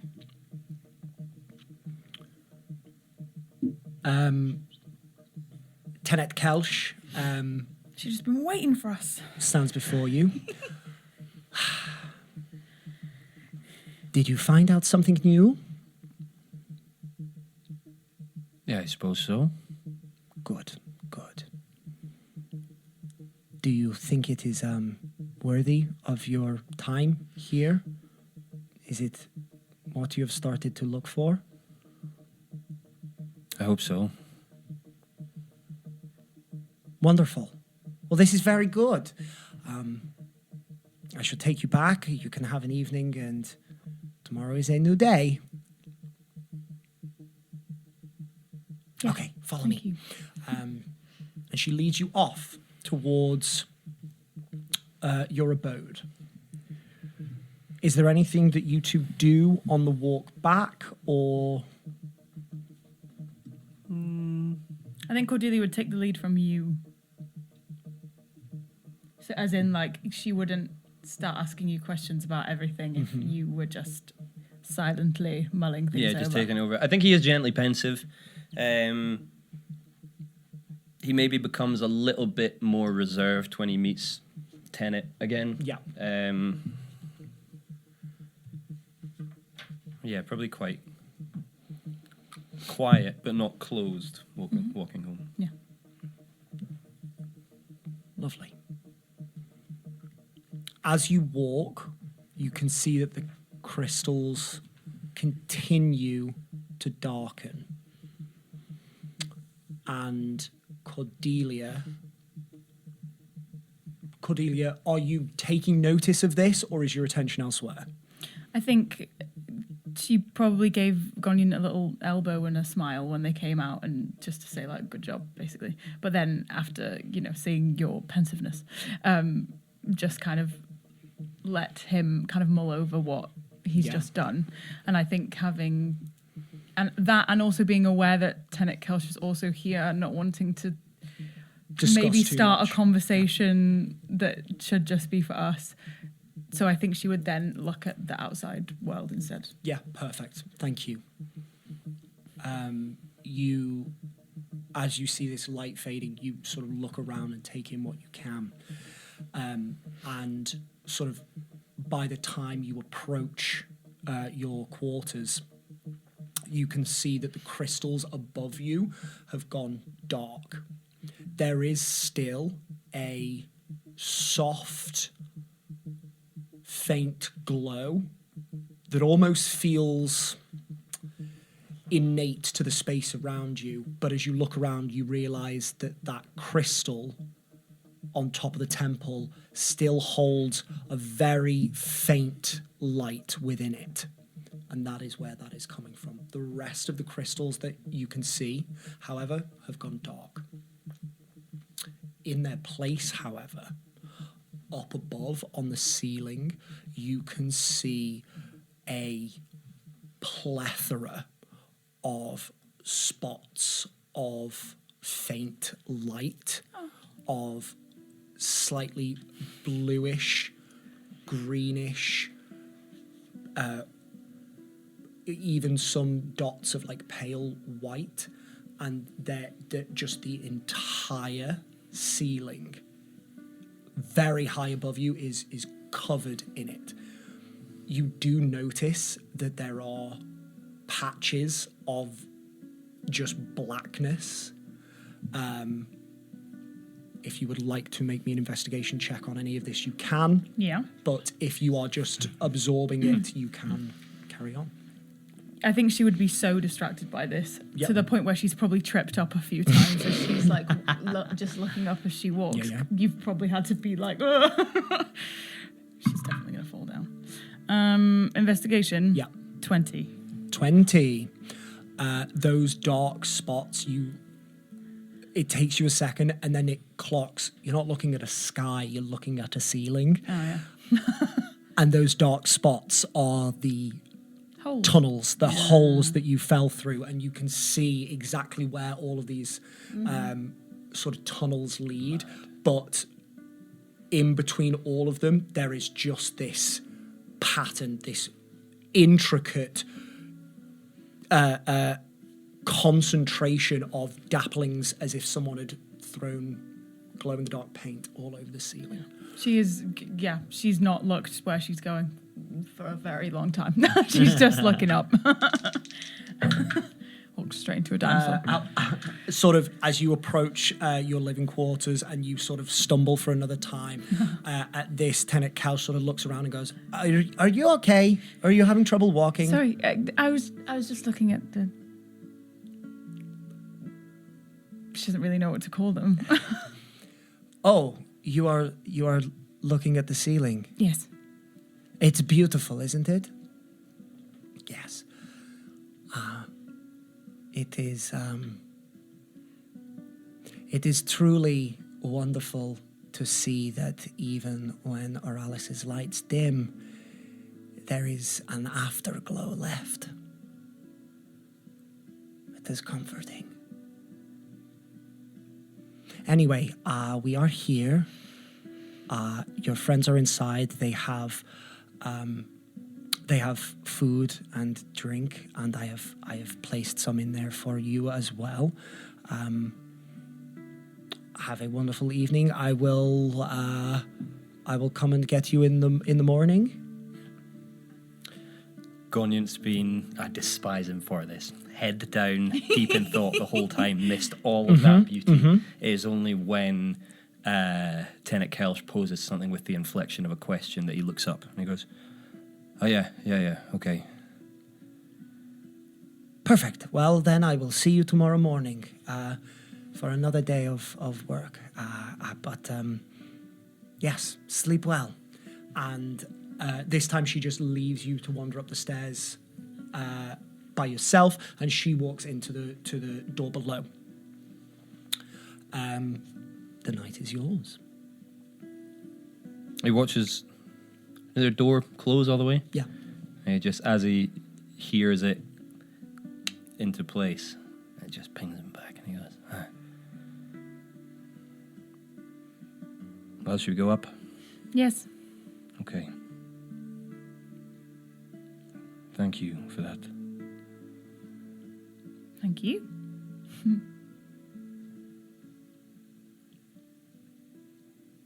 I wouldn't worry about your bow, by the way. I'm sure it'll be safe tonight. Come on, let's go. Again, she's thinking, like, what does all this mean? But she will follow him. Okay. Whilst this has been going on, Lucky Jack, Sky, you have spent some time at the abode. Tenant Kelsh has, as she said, delivered you an evening's meal. You have,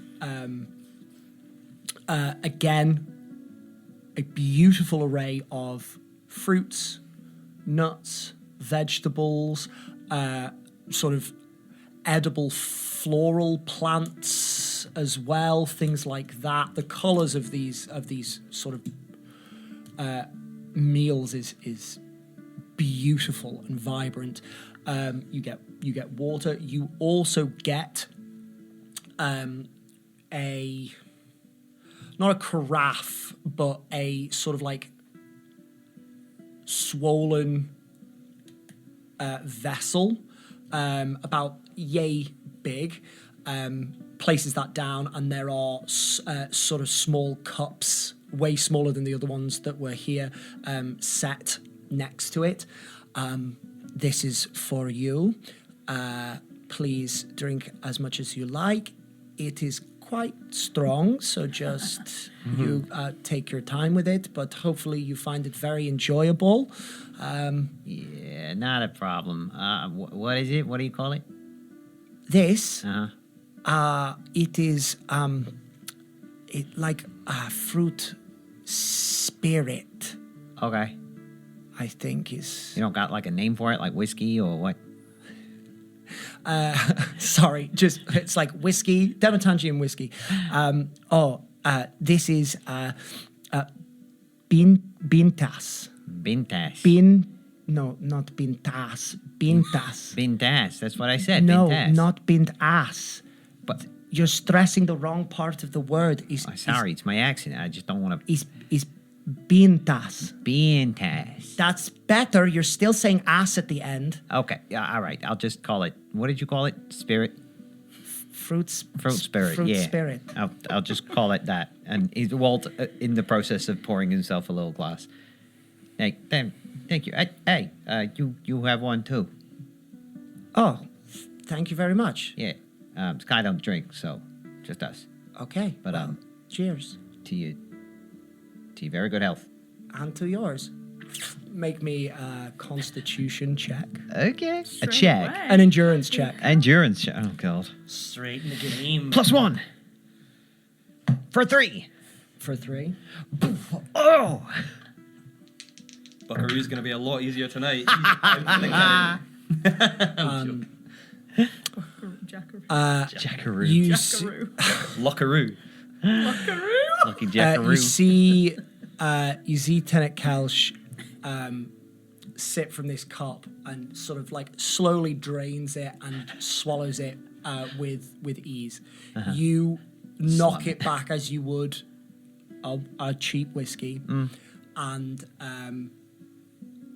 immediately there is a blossoming of intense tropical fruit, like passion fruit and papaya and mango, that sort of thing. And then it catches in your throat. And Lucky Jack, you are a man who can hold his drink, and you are a man who is akin to fire. This does catch you off guard. It is very strong, surprisingly strong.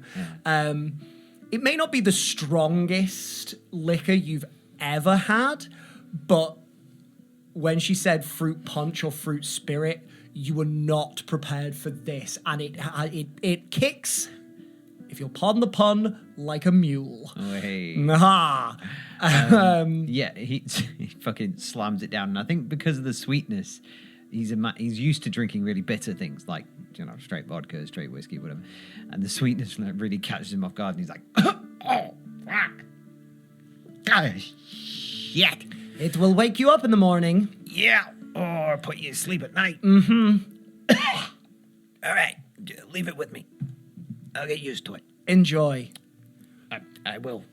We usually say that children can water it down quite a lot if it makes it more manageable. I heard that.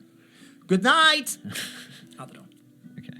After a while, is there anything that you two do whilst you wait for Cordelia and Goniant? Couple things, actually. He's just going to take another glass of the spirit. Bintash. Beantas. And No acid. there's just a couple of like long resty things that I want to do. So with that in mind, he will pull out Vivian, his crowbar. And like in the... Oh no, that was the transmuting the item.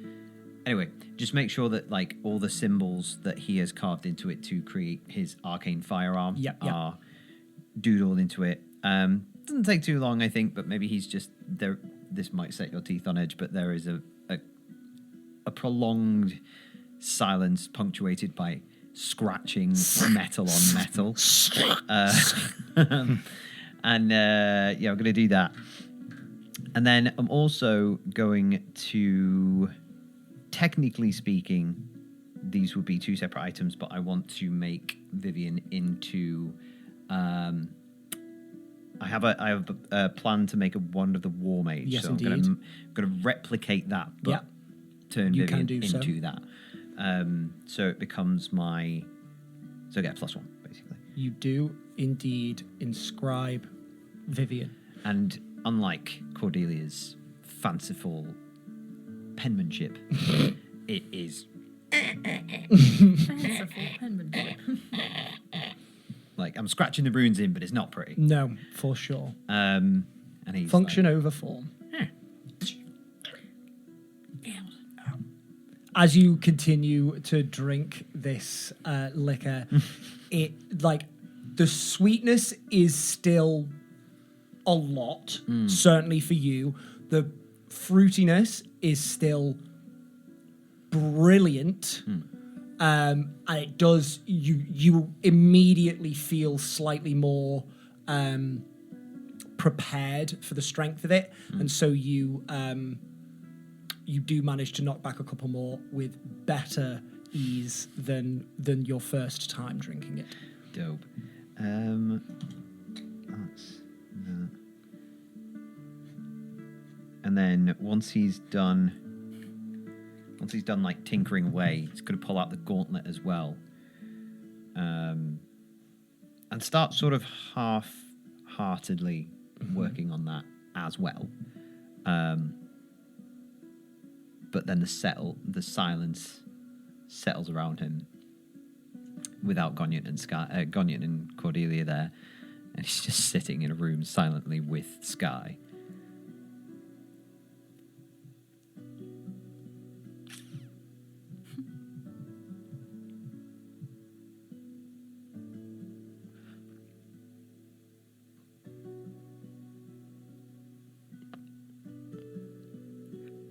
How was your day? Sky's got wool in her ears because the scratching was annoying. Inspiration. Can I see That's that? brilliant. Yeah. Oh, okay. Well, I don't think he looks over at Sky just yet, but he goes, "How was your day?" Hello. Oh shit. Just produce flame past her eyes. Oh. I don't think Yeah. directly. Yeah, No. Not like that. Just like Eyebrows in front- gone. Yeah. Just at the wall. Smashes a window. What? Just how was your day? It was fine. Yeah, cool. Mine was fine too. Okay. Do you enjoy being an apprentice again? We settled on trainee It's the same instead. thing. That's because exactly the same thing. It's not the same thing. But actually, I'd probably say apprentice is more important. Anyone can be a trainee. Not anyone can be an apprentice. That feels like someone's taking you on board to help impart their wisdom. Well, Whereas trainee okay. is just like you could get trained to clean the toilet. You make a fair point. I know.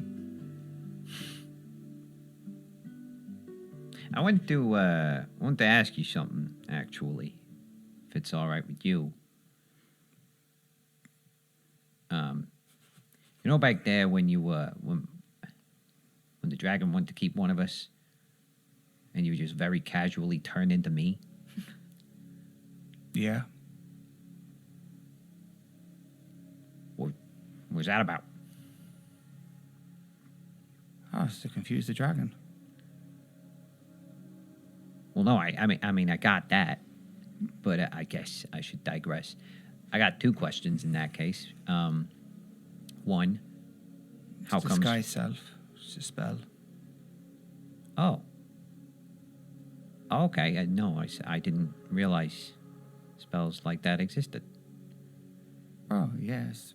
Very common spell. Low level. It's not really something that's in my purview, so I don't really pay attention to that sort of stuff. But cool, awesome. Well, kind of wish I could do that. Probably could. Most low level mages can do it.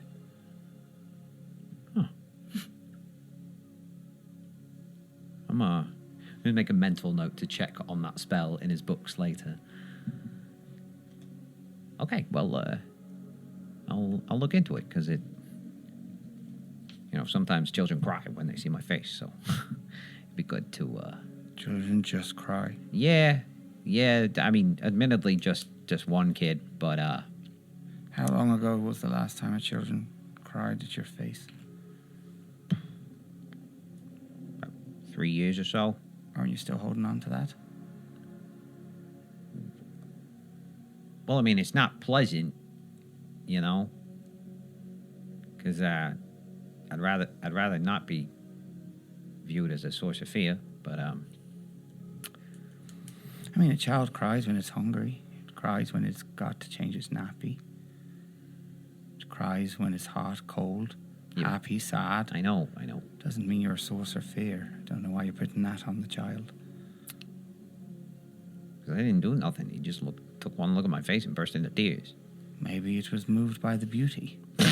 Please. Look at Jaggy's many things. Beautiful ain't one of them. By whose standards? Well, I don't know, like society, I guess. Fuck society. You say no one's found you beautiful, ever? No one's given you that doe-eyed look that the fools make?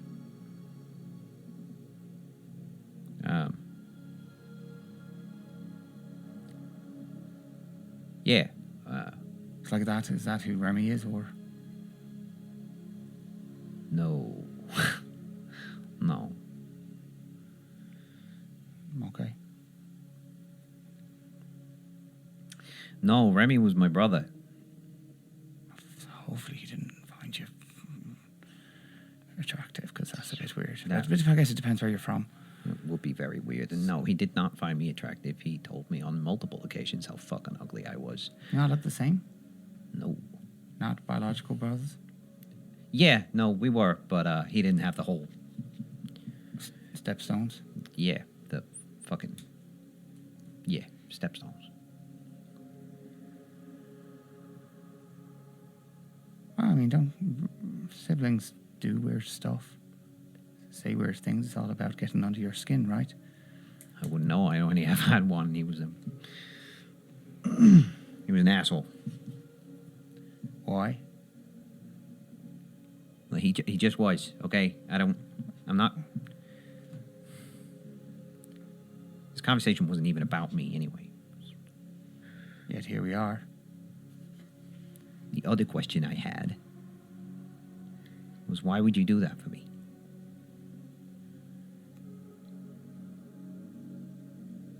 You want to distract him, stop him from... Well, yeah, you don't deserve to become a dragon's toy pet. Did you see what he did with you afterwards? He, chucked you in the air. You passed out. What? You passed out very quickly, and No, then I you came didn't. back. Yes. No, I didn't. Yes, you did. I was... No. Were you playing unconscious? Yeah, that's exactly what I was doing. I was lulling him into a false Okay, sense of great. You should security. be an actor. It's a great performance. Really realistic. Thank you. I don't know. I thought that maybe it was stupid. It had no sense to it. You didn't think? No. Well, I appreciate it nonetheless. You still acted unconscious, so I didn't really do anything.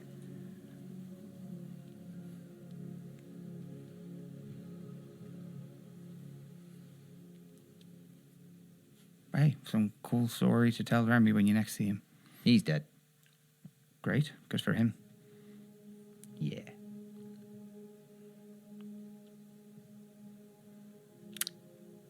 How long ago?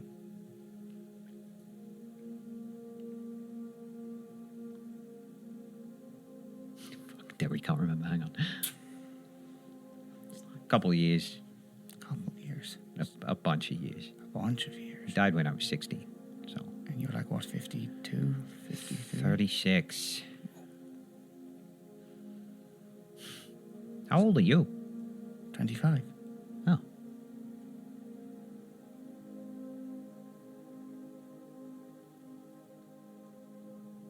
He fell off a roof. What? He fell off a roof. What? Remy fell off a roof. Oh, he fell off a roof. I thought you Yes. said I fell off a roof. I was like, I definitely did not fall off a roof. No, Remy fell off. That's how he died? Yeah. That's a good one. No, it's not.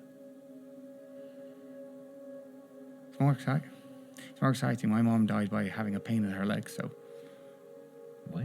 How does... I don't know. She complained of a pain in her leg and then she died a few hours later. So Holy shit. it's more exciting than that. That's pretty pathetic. Sky, Rip, I'm sorry. Why? Your mom's dead. So? You don't feel anything about that? No. Shit happens. It's her choice. Selfish, really. Whoa. I thought I was fucked up. You are. I mean, yes, we are. I'm not. What, because I'm not sad about my mom dying? What? I'm a very smart man, This isn't about your brain. and I struggle to understand you.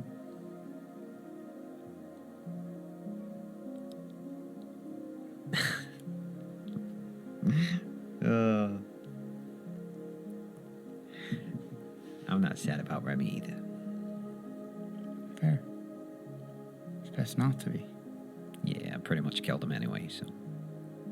You push him off the roof? I wouldn't push him off the roof. What do you mean you killed him? Because we were on the roof, because it was my idea. It was raining. Did you make it rain? No. And fire, remember, not water.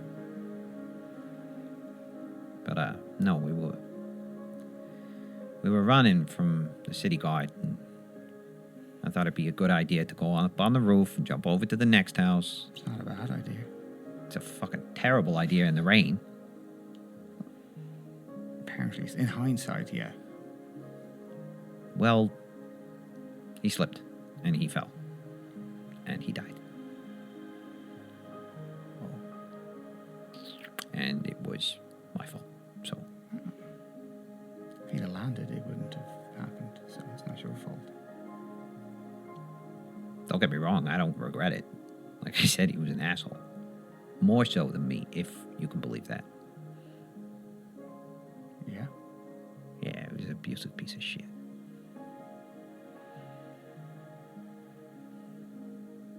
Good riddance. Fuck you, Remy. Yeah. And he pulls himself another show. Fuck you, Remy. Knock, knock, fuckers! Working day's done. My tummy is rumbling for some hot fucking grub. Wait. Before we go into the So room. sorry, that didn't happen. I was so excited. Oh, no, it definitely did. I It thought definitely that was happening. did. Is that not happening? Oh yeah, I thought you were pulling me back. Oh my god. You were saying, wait. I thought this was Pete. Okay. Wait. Have you even come in the door yet? Did you go in? I'm, as I say, knock, knock, fuckers. Yeah. That's what you hear. Got you. I'm gonna pull the cup out that you gave to her. Uh-huh. I'd say, come outside, bring Sky. Kendall, you might want to look under your desk. What? That's Lucky Jack. Pulls out the other end of the cup. No. I stood on something a few times and I was like, what is that? If you flatten my cup, Kendall. I got some high quality product here. Made a return. He pulls out the cup. Come Doing. outside. Inspa-fucking-ration. Harry Potter is dead. Yeah, happy to serve yo. Yeah, there's no use. We're happy Bought to from the serve. local Yo. corner shop. Come outside, bring Sky. Okay, you are aware we can only use these once a day, right? And then she opens the door. Yes, I know how they work, Jack. Come on. All right, we're going outside. Come on. I'm bringing the bottle with me. Look. And I'm going to show them the sky. Oh, shit. Fucking hell. See that?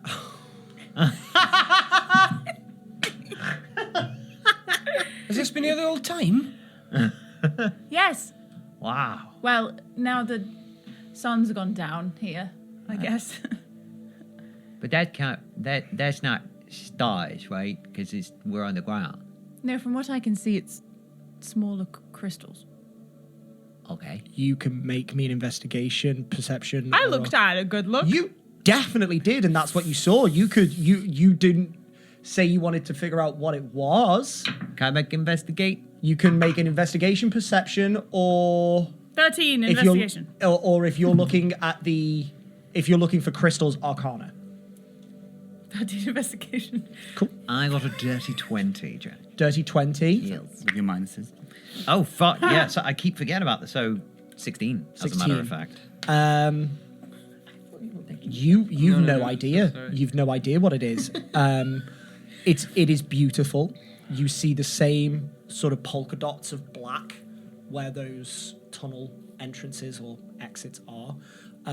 You see this plethora of greenish and bluish and sometimes like off-whitish glow, and it's very soft and faint, but collectively it becomes quite a strong visual spectacle in the sky. You don't know what it is. Nope. But it sure is pretty. Hey, you guys want some bintas? What is that? It seems to be really painful for him to drink. It's pretty strong. But it's alcohol. You go first. I already did. 3 times. Go again. Okay. Go back inside, get one of the little cups, bring it back outside. Yeah. Aye. Yeah. This is good stuff. I'm so sorry. I was looking at the stars again. Can you go on? Stop taking the piss and have a drink with me, asshole. Come on. All right. Pour him a little shot. As I lean in to take it, I'm just a couple of feet away from Lucky Jack, maybe 5 feet or so away from everyone else. I just really quietly go, hey, I wouldn't worry about your crowbar tonight. I'm sure it'll be fine. Huh? Who told you about my crowbar? What? Maybe an endurance check. Sorry, I should have let that one. No. I'm so sorry. No, because it'll depend on where that Yeah, face that's goes. fair, that's fair. Go! That's okay. Oh, that's very okay. 24. That's fire. Whatever. That's fire, and That's it fire. immediately. Straight fire. Yeah, Oh, no. sorry, it's Oh, not no. straight fire. It's just fire, Fire. but That's straight it's fire. a burn that feels energizing, and it fuels you. It's very good. Oh, that's nice. Yeah, go on. Give me Good another one of stuff, them. right? Let's get fucking wasted. We do have work in the morning. Oh, yeah. You enjoy yourself. Blondie, you sure I can't tempt you? Just one. I'll try one. Woohoo! Oh my gosh. Endurance check. Whilst Cordelia's making that Cordelia endurance takes it check, like a champ. Goniant, what do you think of the beverage? It is very sweet. It is intensely fruity. Yeah. I think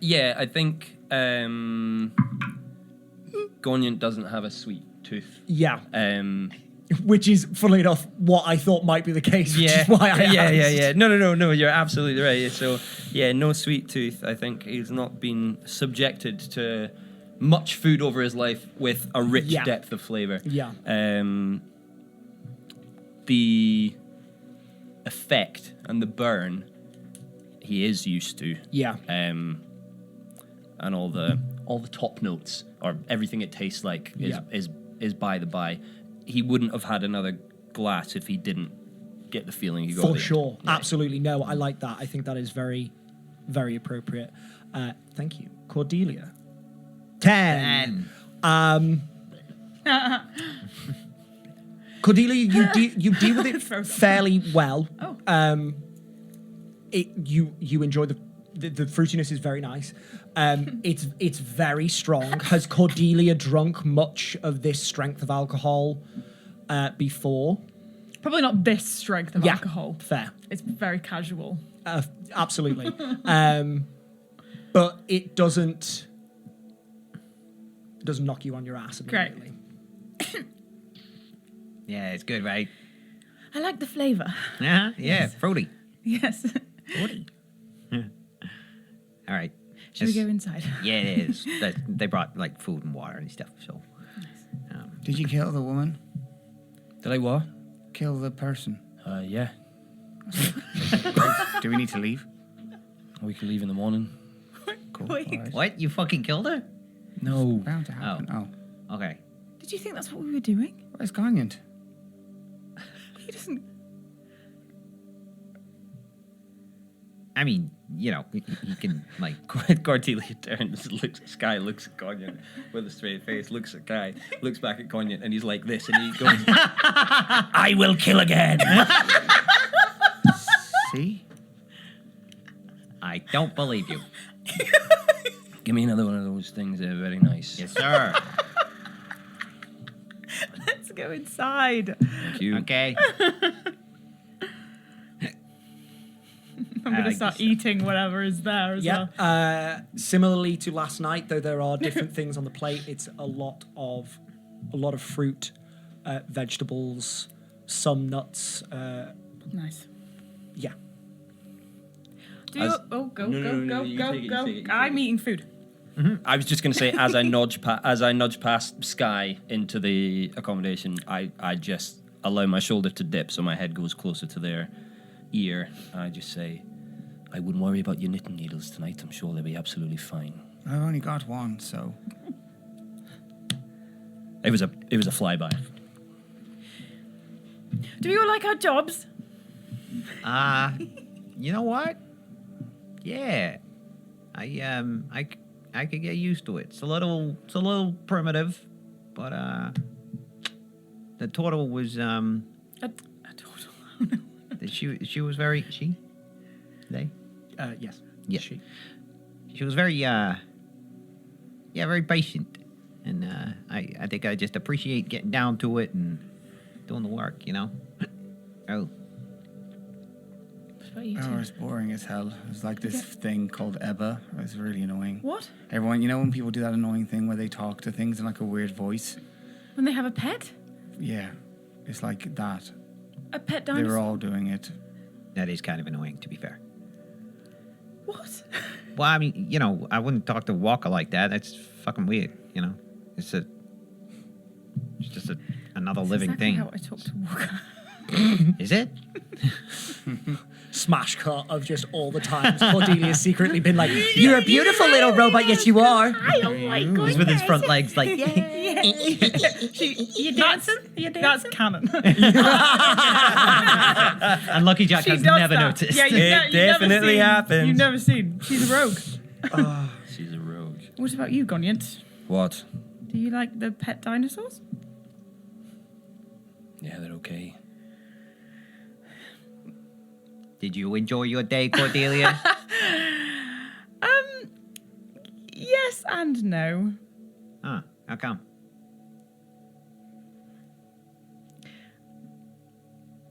It was weirdly familiar in a very strange sort of way. Oh, yeah? I just had to take this old man around and, you know, get things and basically just do what he told me to do. Ah, I know Yes. exactly what that feels like, and it fucking sucks. I don't mind it, but I thought I'd got past that, you know. Wait, why is that familiar to you? Because I've been on expeditions before with, Old men. not with old men, just there was this one professor who was boring and made me do all stuff that I didn't want to do. The boring stuff? Yes. Yeah. Just translate things for him. That's all he wanted me to do. Yeah, imagine that. He says, pointedly looking at Goniant. Because he's, you're translating Yes, his but it's nothing. I'm interested in this. It was all easy and things that he could have done for himself. Oh. Sorry, I don't know I'm drunk. I don't know what I mean. So, yes, it'll do for now while we're here, but I don't know. We're not staying forever, so that's fine. How long are we staying? Did you get everything you needed, all the knowledge? I don't think so, but I feel like I made progress. I think a few more days. Hopefully not much more than that. Well, that's good. It's good. For what it's worth, I kind of like it here. I mean it. I gotta leave, obviously. But, I'm down for whatever. Why'd you have to leave? So I gotta get to Everacathan, Why'd you have to get to Everacathan? because I gotta pick up a package for Uncle Ed. Why'd you have to pick up a package for Uncle Ed? Because they told me to, and he's gonna pay me a lot of money for it. And he'll chop your balls off if you don't. Does he know where you are now? Probably. You I think he mean- does? He's No, very well connected. I think if he did, we'd be dead. nobody knows where we are. That was my thought as well. Yeah, the jargon wouldn't know that. But also, I get paid for it, so, Don't need money here. Do you want him to stay? No, I'm just saying he's got options. well, sure, but, I mean, today was okay, but I don't really want to be sharpening rocks for the rest of my life.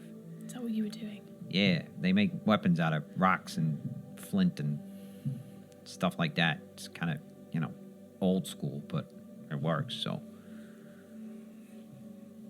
I'm a metal worker, Besides, I got stuff to build and places to see and people to do. People to do. You heard me.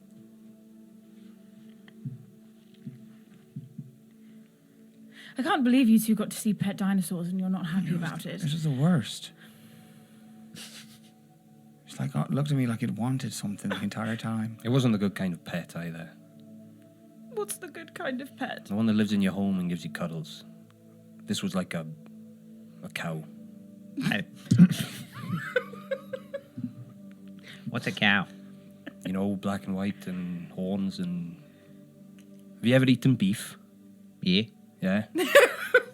Before it becomes beef, it's a cow. Oh. Okay. Yeah. Interesting. But some people do have them as pets. Yeah, we were just hanging out with the boring ones today. I saw them while we were walking around. So you didn't get to ride a You're old in the back. Diplodocus? Well, I did with someone else. They were doing delivery trips. Oh, but you didn't get to drive it? No. I didn't even get to sit on. I just walked alongside it. Huh. That is kind of a shame. Well, maybe you can ask to do that tomorrow. Well, hopefully, if I get a promotion. Maybe. You've been here one day, you want a promotion? I don't want to come all the way to Dino Land and not sit on the back of one. Dino Land. I like that. Stemetangia. I know, but, I like nicknames, so. This place doesn't. No, yeah, no one can seem to understand my accent. It's because it's new. Yes, don't you think it's weird that nobody's ever left here? Well, they said that people have left just thousands of years ago, right? And cycles ago. Yes.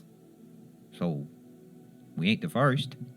Yes, but I know this is a haven for them. But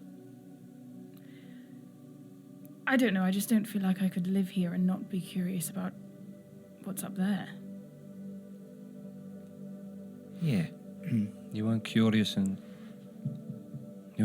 about down here until you knew what it was like.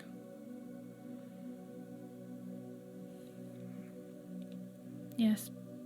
But I don't think I could stay in the same place forever. Yeah, especially as, like, finite as this, because it's got to end somewhere, right? It would be interesting to know what they know. If they know anything. Well, that's what we're here to learn. Where did you get your sense of exploration from? What? Did I stutter? No, Like, was it teacher? That old professor? Mom? Dad? Books? Sibling? no, it was my mum. Okay. She an explorer too? Yes. Nice. You said you always knew you were going to be an explorer. Well, yes, I wanted to be. Well, congratulations, Cordelia. You're an explorer now. No, but curiosity comes easy to you because of who you are. I Well, guess it's how I was raised. that's my point. Yes. These people don't want to be curious because they're told not to be. Are they told not to be? Yes, they don't want to change. You saw that today. This cave is just a big hood. But it's definitely not a prison. And they ain't never moved on from using rocks to hit each other with.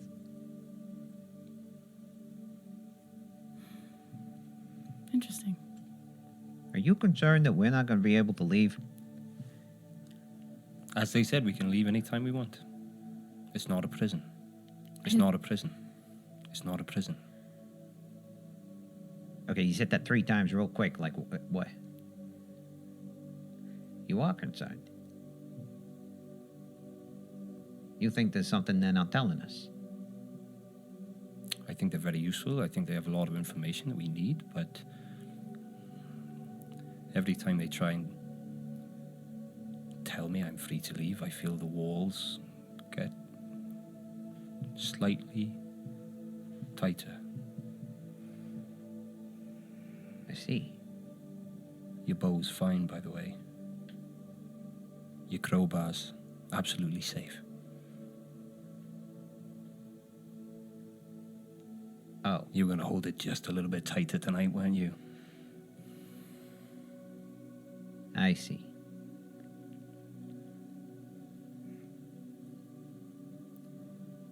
Well, I guess we learn everything we can from them and see what happens when we try to leave. Might be fine.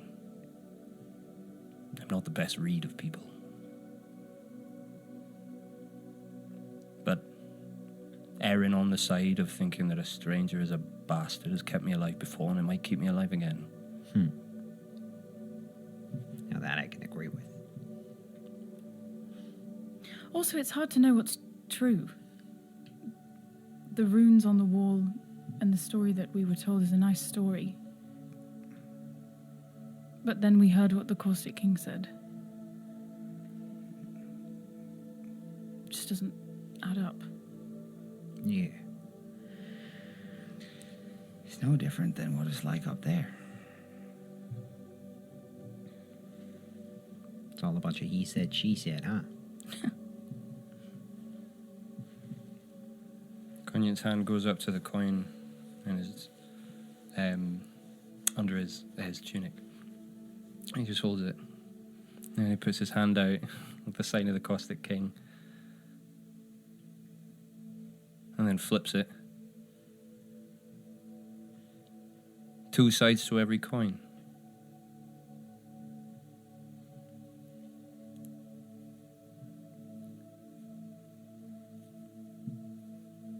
It doesn't make either one any less value, though, does it?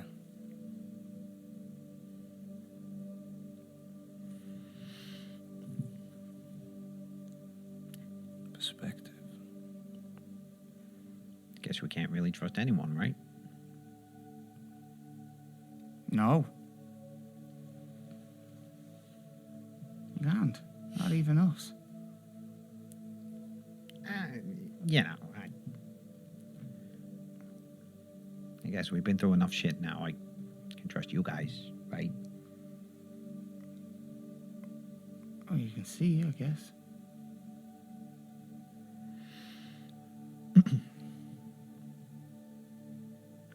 Well, I mean, I trust you not to kill me in my sleep, at least. I'll try my best. Unless you were trying to scare me to death last night, I don't, you know. But that's not really the best way to kill someone in their sleep. Anyway, I'm drunk, so don't listen to me. What? When we put jugs on him. I wasn't trying to kill you. It has nothing to do with you. I was trying to make a joke. I'm bad at jokes, so.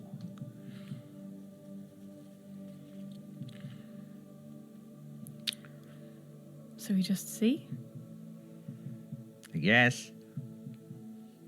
Well, we need to learn first anyway. Yeah. Unless, can anybody read minds? No. No. Fuck. Yeah, why? What, you can? Yeah. What? Really? I thought you guys studied magic, yes. Well, a certain very specific course of magic, of which I only have one book. But that's awesome. I mean, you know, you could just like see if they're lying to us if you're really concerned. Yeah. But this is the thing, I don't know if they are lying. I think they believe everything they're saying. They believe it. Right. So if they believe that this isn't a prison and they're happy, then who's hurting? Are you ever happy if you're in a cage? I don't know. I had never really been in a cage. The answer's no. You're not happy.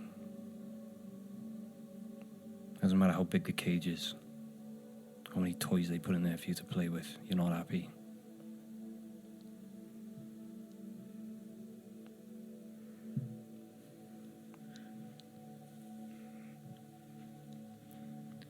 What do you want to do? You want to liberate them at Tangier? No, I don't. No, we're making a lot of assumptions, but I just think it's interesting. Yeah. We don't really know anything. For sure.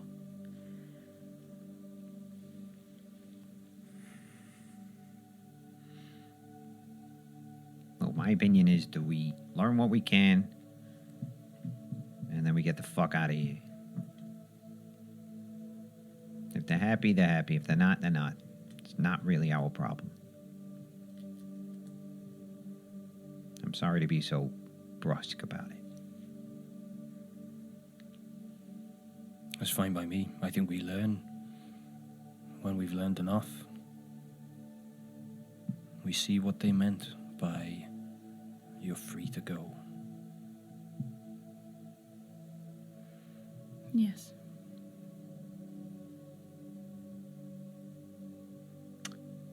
Free to go down into the, what do they call it? Shadow vault? Shadow threshold? Sounds promising.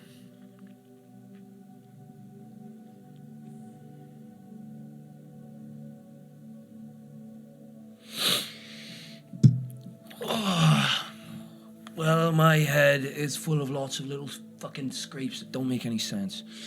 I'm not going to sleep yet anyway. I might as well sit and think about them. Yeah, I gotta work on my stuff. Nightcap?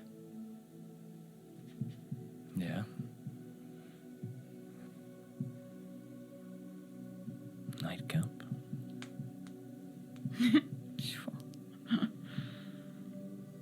Sky, would you like to hold a glass?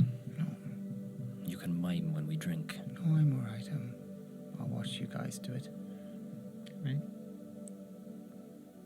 You want anything? Because I could maybe make you some juice out of these berries or I'm something. okay, I'm alright. Cordelia's like drank a little bit twice now, thinking that we were That we were doing going. All right. and she's trying like I'm gonna make a toast Inspiration, Cordelia. to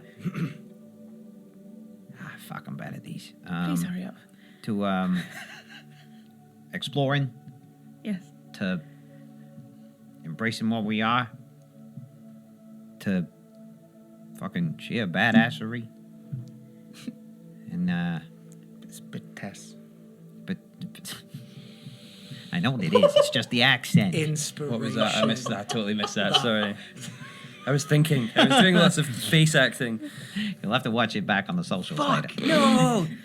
And to me.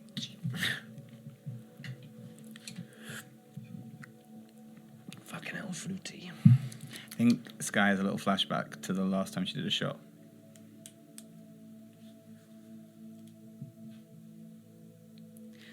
All right, I'm going to go to sleep. I'm gonna sit outside and look at the ceiling some more. I think Don't wander off. I'm not gonna wander off. Besides, we got the cups, so.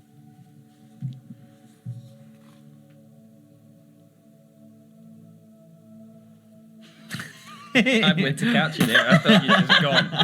Wow, she was really tired. Yeah, shit.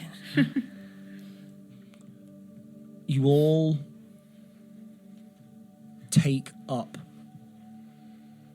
a spot here in your abode in Dematangia. And you all start to go through the motions of your late night rituals before you go to sleep. Is there anything anyone in particular wants to do this night? I think Cordelia does what I literally did. She's like holding the cup and she really makes sure that she's holding it as she goes to sleep. Thank you. I clock that. Yeah? She's not hiding it. Yeah. It's like a little bit of warmth that spreads in Lucky Jack's chest as he sees that. Probably not for the reasons that he thinks, but it's nice. And then there's a stench of burning hair as Lucky Jack is just singeing with Produce Flame off the sides of his head. Sick. Because it started to sort of grow out in tufts between the plates. He fucking hates that, so he's just singeing that off and matching it on the other side. Inspiration for the flavour. I really love that. Thanks. That's good. It reeks. And then he goes to sleep. Just make sure the door's open an inch before I can switch off. Thank you. I think Sky's struggling to sleep a little bit because I think the moment that she kind of suggested to do something different in terms of the deal, and they were kind of like, no, this is how it was. Suddenly, like I said, the ceiling felt like a hood. Yeah. Kind of suddenly felt very similar to what's up there, a world that doesn't want to change, even though there could be some, change can bring the most beautiful things. So I think she kind of gets a bit restless, and whilst the others are sleeping, I think she just scans over all of them again and just takes each of them in. Thinks about Lucky Jack and his brother. Thinks about Cordelia and her mum. Thinks about Goniant and his life, ? He said that he's Goniant of the stacks to her once.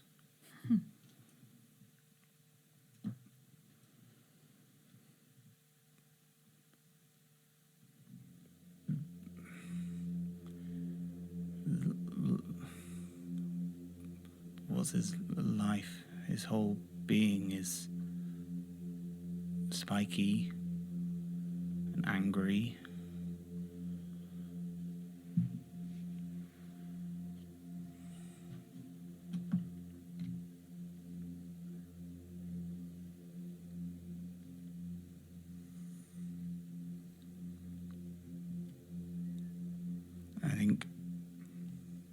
She goes to wake him, and her hand is like shaking.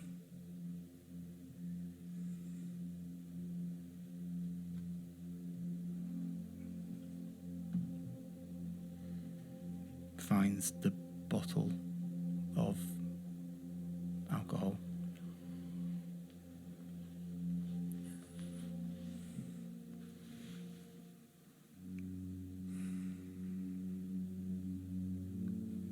See Seb's face.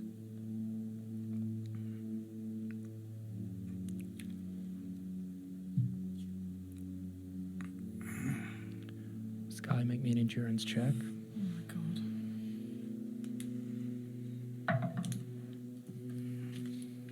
Uh, 18. Deals with it very well.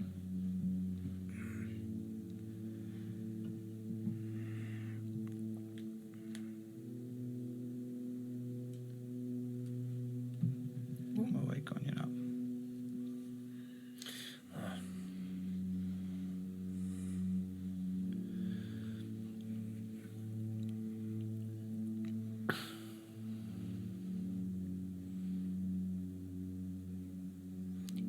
You have no life. That's a bit harsh. You don't talk about it.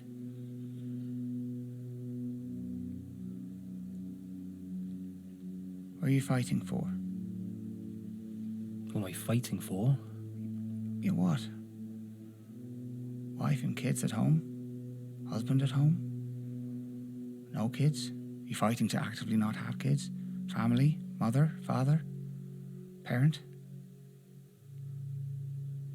What would this change? You. So I told you I was the head of a big family of 5, and I would bring home food for them every day. What if I said, would you say I'm fighting to get rid of my kids? Yeah, I'm going around trying to kill them off one by one because I heard a prophecy said they'd kill me. You don't care for yourself, so maybe if you had someone to care for, you'd actually want to live, as opposed to just trying to die all the time. But you're not even brave enough to do that yourself.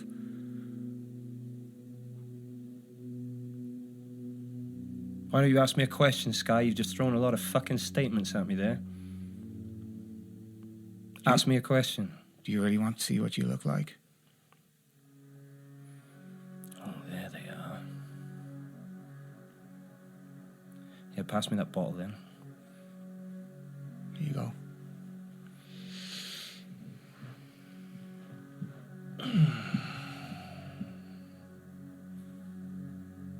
Maybe then you can choose to live.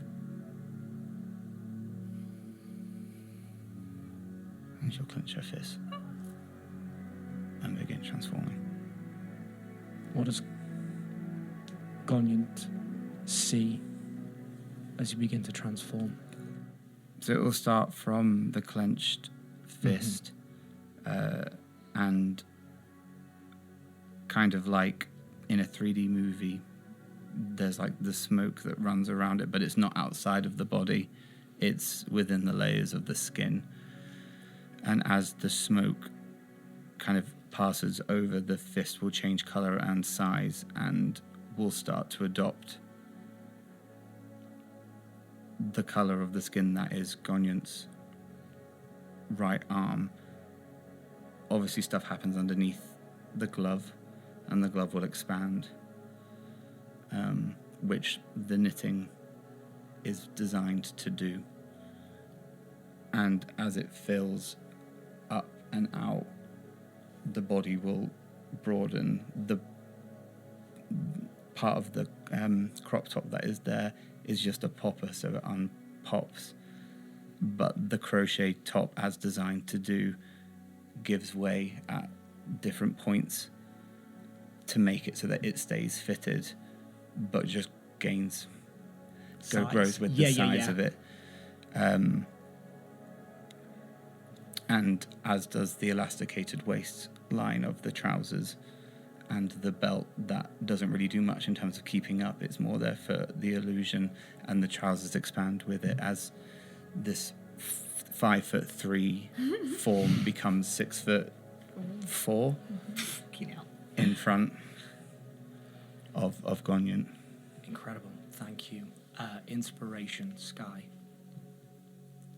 Goniant is watching your fist, and he's seeing it, and obviously there's not a drastic change from your fist to his right hand. The porcelain skin becomes Caucasian. There is a shift, but it's not much, and he kind of slowly almost tracks it like follicle by follicle, hair by hair, and it starts going up his right hand, and when it reaches his wrist, there's a sudden intake of breath. And that's where we're going to end tonight's episode. Oh! I think we'll save that for next week. You crunchy man. I am a crunchy man, and I can only apologise for it, but that's how I get my entertainment. You sick bastard. I am a sick bastard. Spicy noodles. Incredible. Thank you so much. To Lucky Jack and your physical props. That was brilliant. Love that. The return of the cups and strings. I can't hear you through What? the cup. Once a day, woman, damn it. You've used your charge. Thank you very much to Sky. I'm already very excited for next episode to see what that entails. Oh my gosh. Excuse me. I've just had a little bit of Ventus. I think you mean Bentas. There's no ass. Thank you, Cordelia, for such a pretty hat. Yeah. For your assistance with Goniant, and thank you, Goniant, for your efforts to learn the language of Dematangia. As per usual, thank you to you at home for watching. Please join us again next time, where the players keep developing a life down here in Dematangia and keep discovering all the more things about themselves. Until then, adventurers, keep on keeping on. Peace and love. Good night.